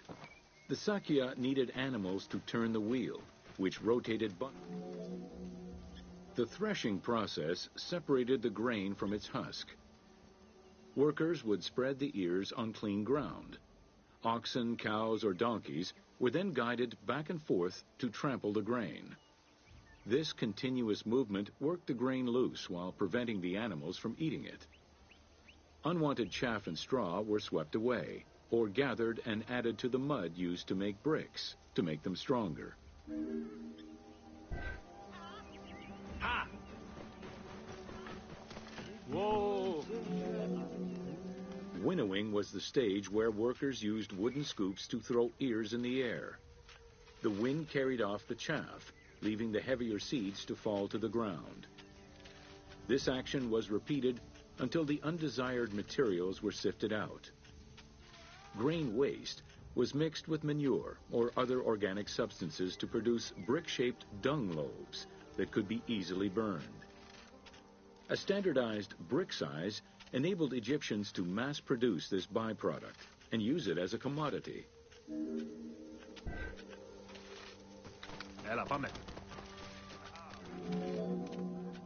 Transporting large amounts of grain required ships equipped to carry heavy loads.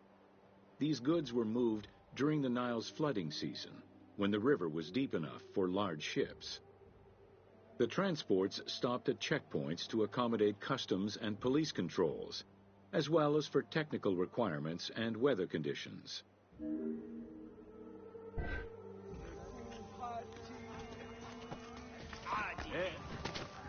Yeah! Having reached Alexandria's inner harbor, the wheat was unloaded under the supervision of a civil servant in charge of wheat management. Portions were distributed to Alexandria's city market, and the remaining stockpile was either exported or stored in warehouses.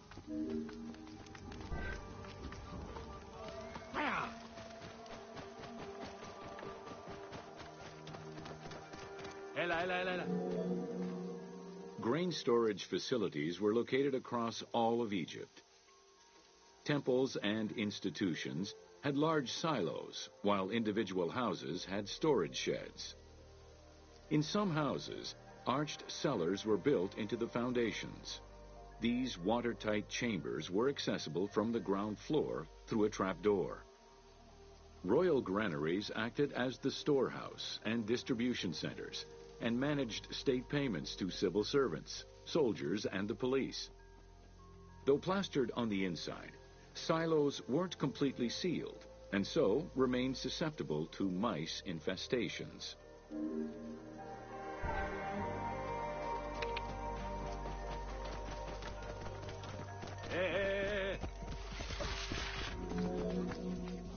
When the grain was ready for processing, it was poured into bowls and pounded into a coarse flour.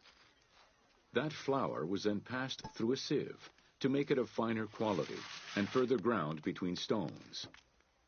Ancient Egyptians did not stock flour. Instead, fresh grain was portioned out each time to produce flour as it was needed.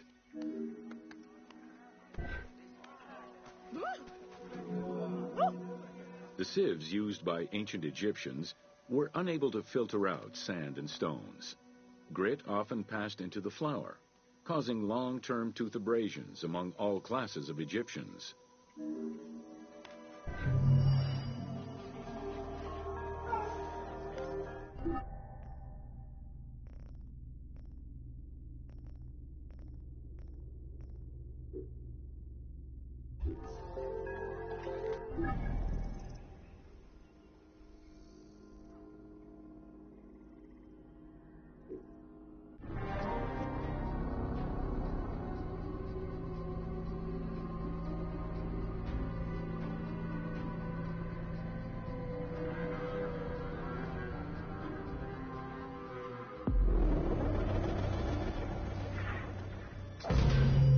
Welcome to Jean-Francois Champollion.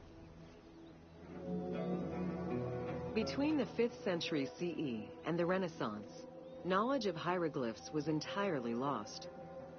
Many enthusiasts tackled the challenge of deciphering the language with little success.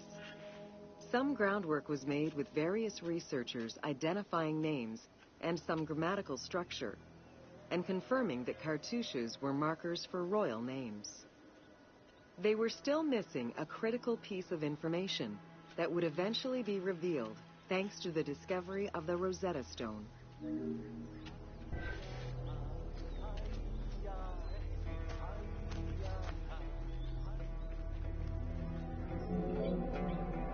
The Rosetta Stone was found in 1799 by Bouchard, a soldier in Napoleon's army. The stela dates from 196 BCE, written in ancient Egyptian and Greek with 3 scripts: hieroglyphics, Demotic, and Greek alphabet. Following the defeat of Napoleon Bonaparte in 1801, the English took possession of the stone. It has been at the British Museum since 1802 and remains the most visited object of the museum to date.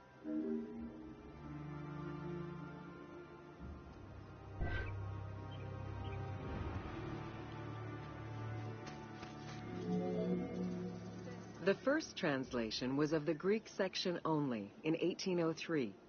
It detailed a decree of Pharaoh Ptolemy V, reminding the citizens that their pharaoh had led Egypt to prosperity. It was fully translated 20 years after by Jean-Francois Champollion, who was working with a facsimile.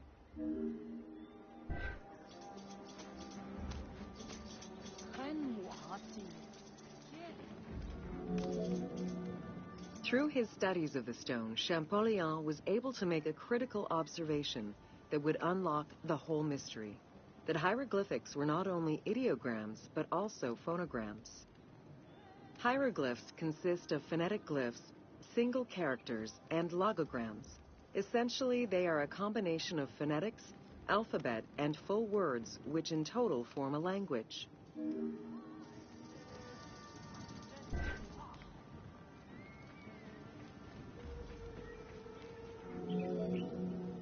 While studying the stone, Champollion realized that there was a difference in the number of hieroglyphic characters in relation to the number of Greek characters for the same word.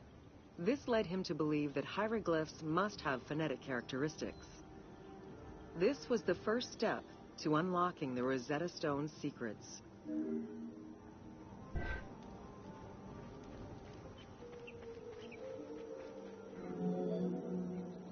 To prove this theory, Champollion began identifying Egyptian rulers' names and then compared their phonetic pronunciation to the Greek version. For example, Cheops had been the Greek name given by ancient chroniclers to the owner of the Great Pyramid, Khufu.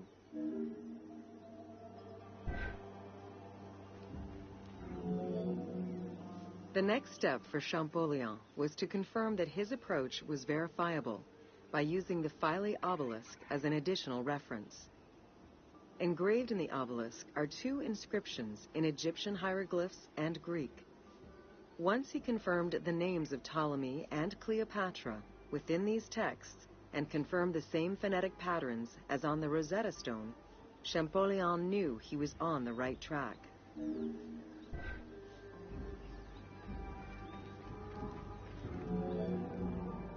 Champollion had already mastered several ancient languages when he took on deciphering the Rosetta Stone. He used his knowledge of Coptic to identify the solar disk hieroglyph on the obelisk as the phonetic translation of Ra. Further translation only strengthened his conclusion. Egyptian hieroglyphs encompass the alphabet in both phonetics and determinative ways, which means that the symbol represents the word itself.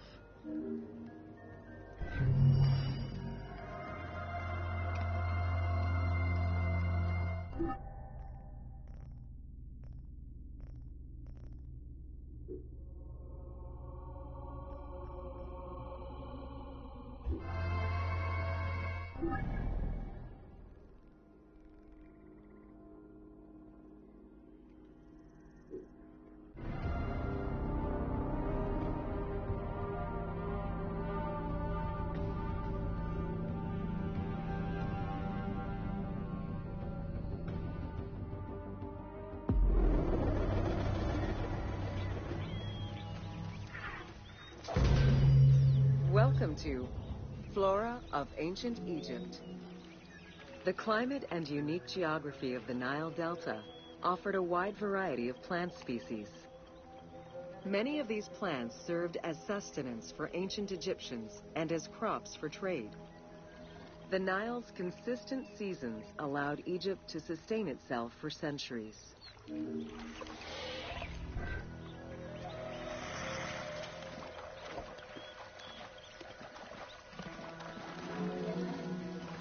Possibly the most useful of the plants was the papyrus.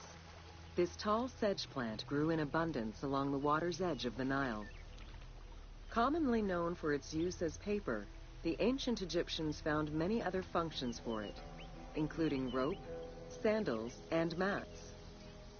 Papyriform boats made from the plant are seen in paintings and reliefs, and were used in ritualistic ceremonies.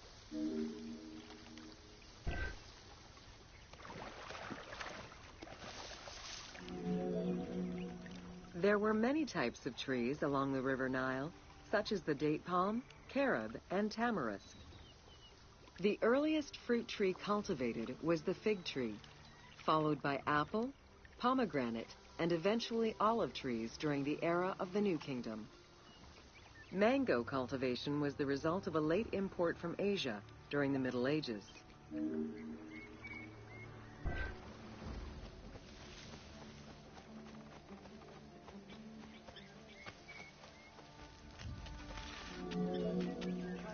Some trees were associated with gods, such as the acacia with Horus. The divinities Thoth and Seshat were depicted inscribing the reign of the king into a Persea tree. The sycamore was connected with the goddess Iset, patron of the ritual of life.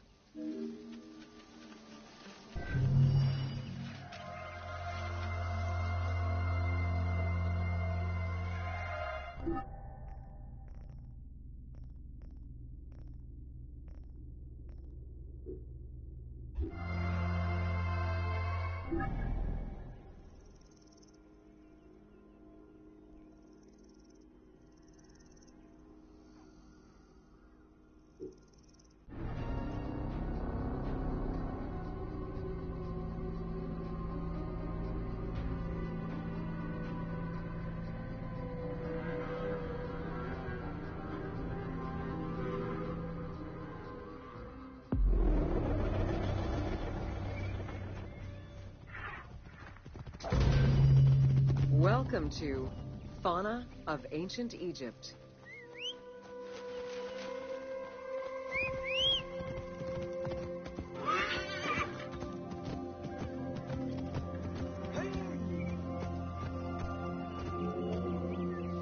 Both domesticated and wild animals were features in ancient Egyptian bas-reliefs as early as the First Dynasty. While the variety of wildlife served as a reliable food source, it also influenced both culture and mythology.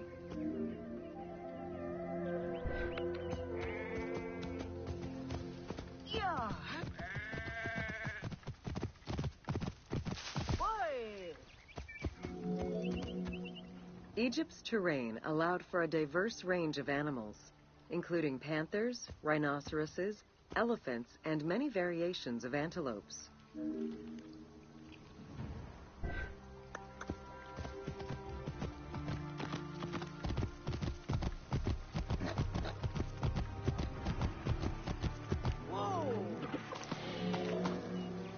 The Nile was home to many species of fish, along with hippopotami and crocodiles.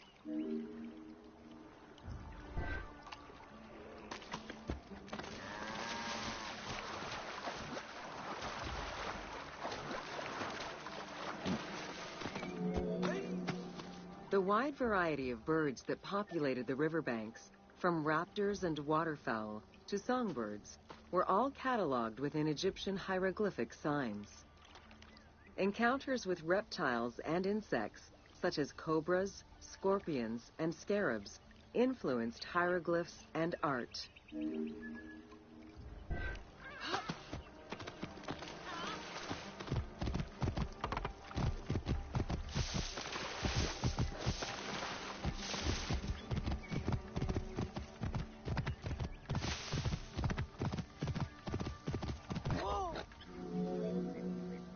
While all animals had sacred meanings, lions in particular represented power and royalty to ancient Egyptians. They were so prized by pharaohs that they were hunted to extinction within Egypt.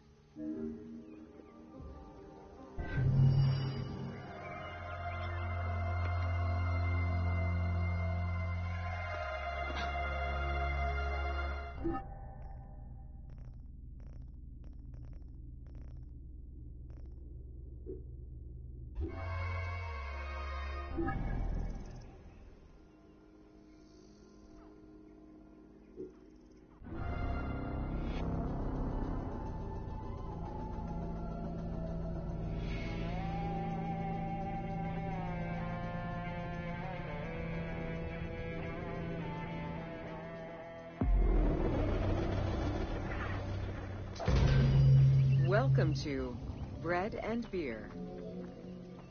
While the Mesopotamians invented beer, including using a straw to avoid the sediments and herbs, ancient Egyptians perfected the brewing method.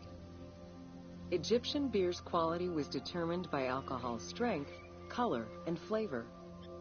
During the Pharaonic era, beer was the most commonly used and important alcoholic beverage. The state and temples used it, along with bread, as payment to workers, and it was included on the lists of food offerings to the gods and the deceased.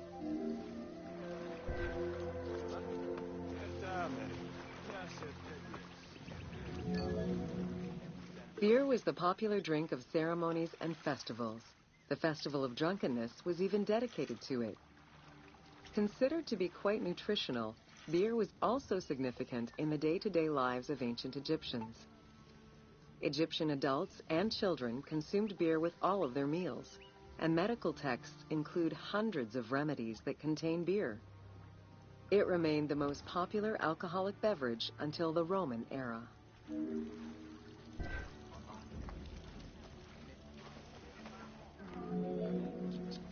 Recipes for beer varied over time and depended on the quality of the materials.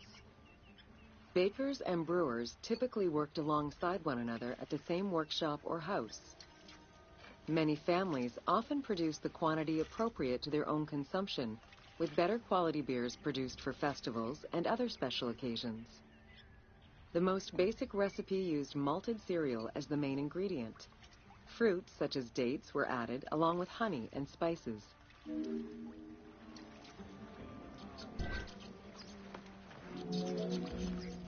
Once baked, bread would be crumbled into the brew to start the fermentation process. Adding grain enzymes would break down the starches, turning them into sugar and creating a thick mash.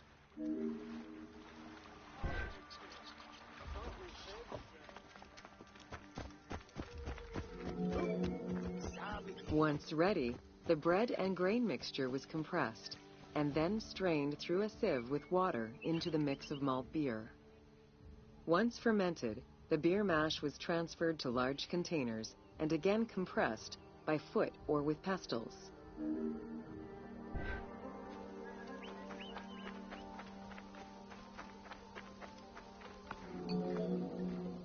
Once smooth, the beer was stored in pottery jars and sealed with a clay stopper. It probably couldn't be kept for long and likely had a thick, pasty appearance and texture. Very little was wasted. Leftover grains were reused to make sourdough bread or combined with the next batch of beer.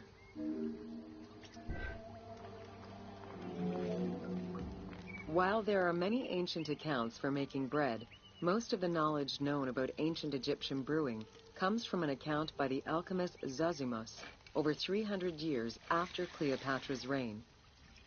More recently, Dr. Delwyn Samuel, an archaeobotanist, has proposed alternate antique techniques to brew beer.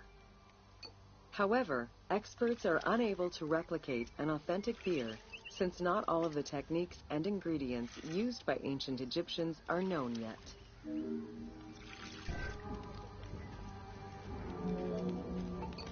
Food was prepared on the floor until the Middle Kingdom, when cooking benches were introduced. The introduction of durum wheat improved bread quality, meaning that the upper and middle classes ate better.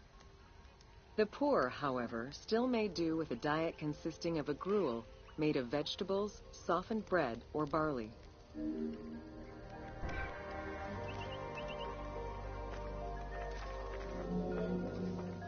Dough was kneaded by hand or foot, and when sufficiently blended, additional items were added, such as fruits, nuts, honey, and spices. To leaven the bread, they added sourdough or leaven from beer brewing. Ovens were circular or beehive-shaped and made with clay or brick.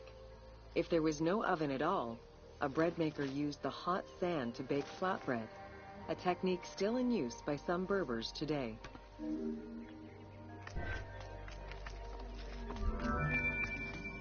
Ancient Egyptians always had to fight off the omnipresent sand particles that were blown towards them.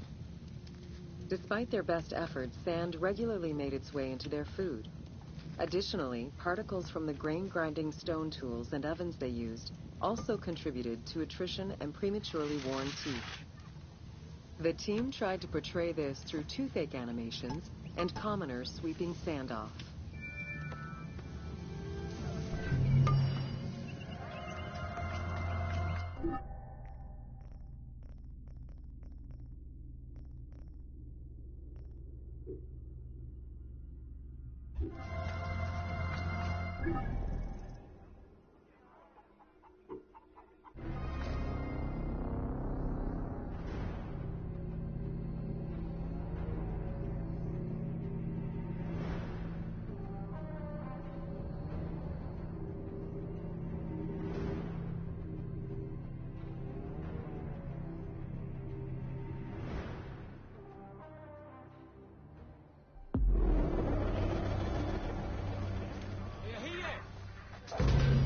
Welcome to the Egyptian household. In pre-Greco-Roman culture, women were considered equal to men in many matters. They owned property, testified in court, could divorce and inherit. Until the Greeks and Romans restricted their rights, Egyptian women could take over their deceased husband's trade. Marriage contracts included mentions of allowances and items of value brought to the marriage by the woman, which would forever belong to her.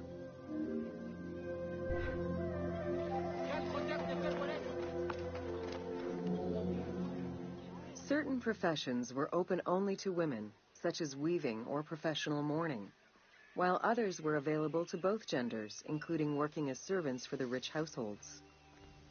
Social status did have an impact, though.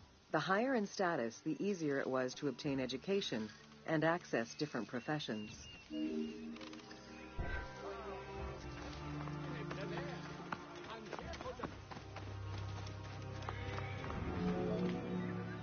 Homes were generally composed of 3 rooms. First, there was the entrance, furnished with a small bench of brick, probably intended for a statue and protective divinity. Then there was the ceremonial room, meant to receive guests. The last room was either a bedroom or kitchen. Furniture consisted of basic chairs, chests, and storage. Tables were not used for family dinners. Instead, each individual had a small table of their own.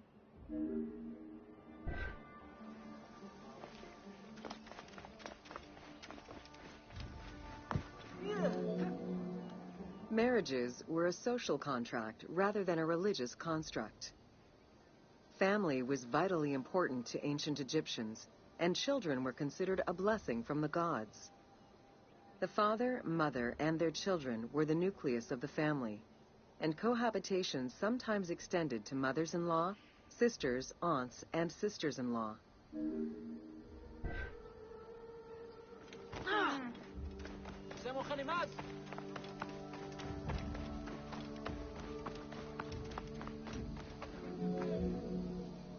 Status and wealth played a large role in the style and size of ancient Egyptian homes.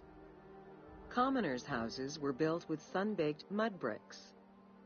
Wealthier homes were often painted in white and decorated with various motifs.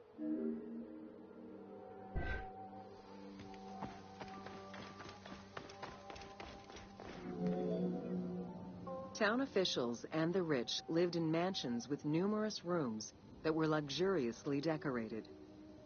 Only temples and tombs meant to last for all eternity were built with stone.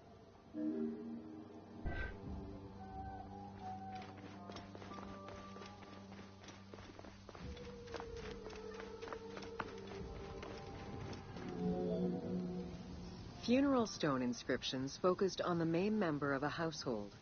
Encircling this person would then be a spouse, parents, and children, possibly even siblings.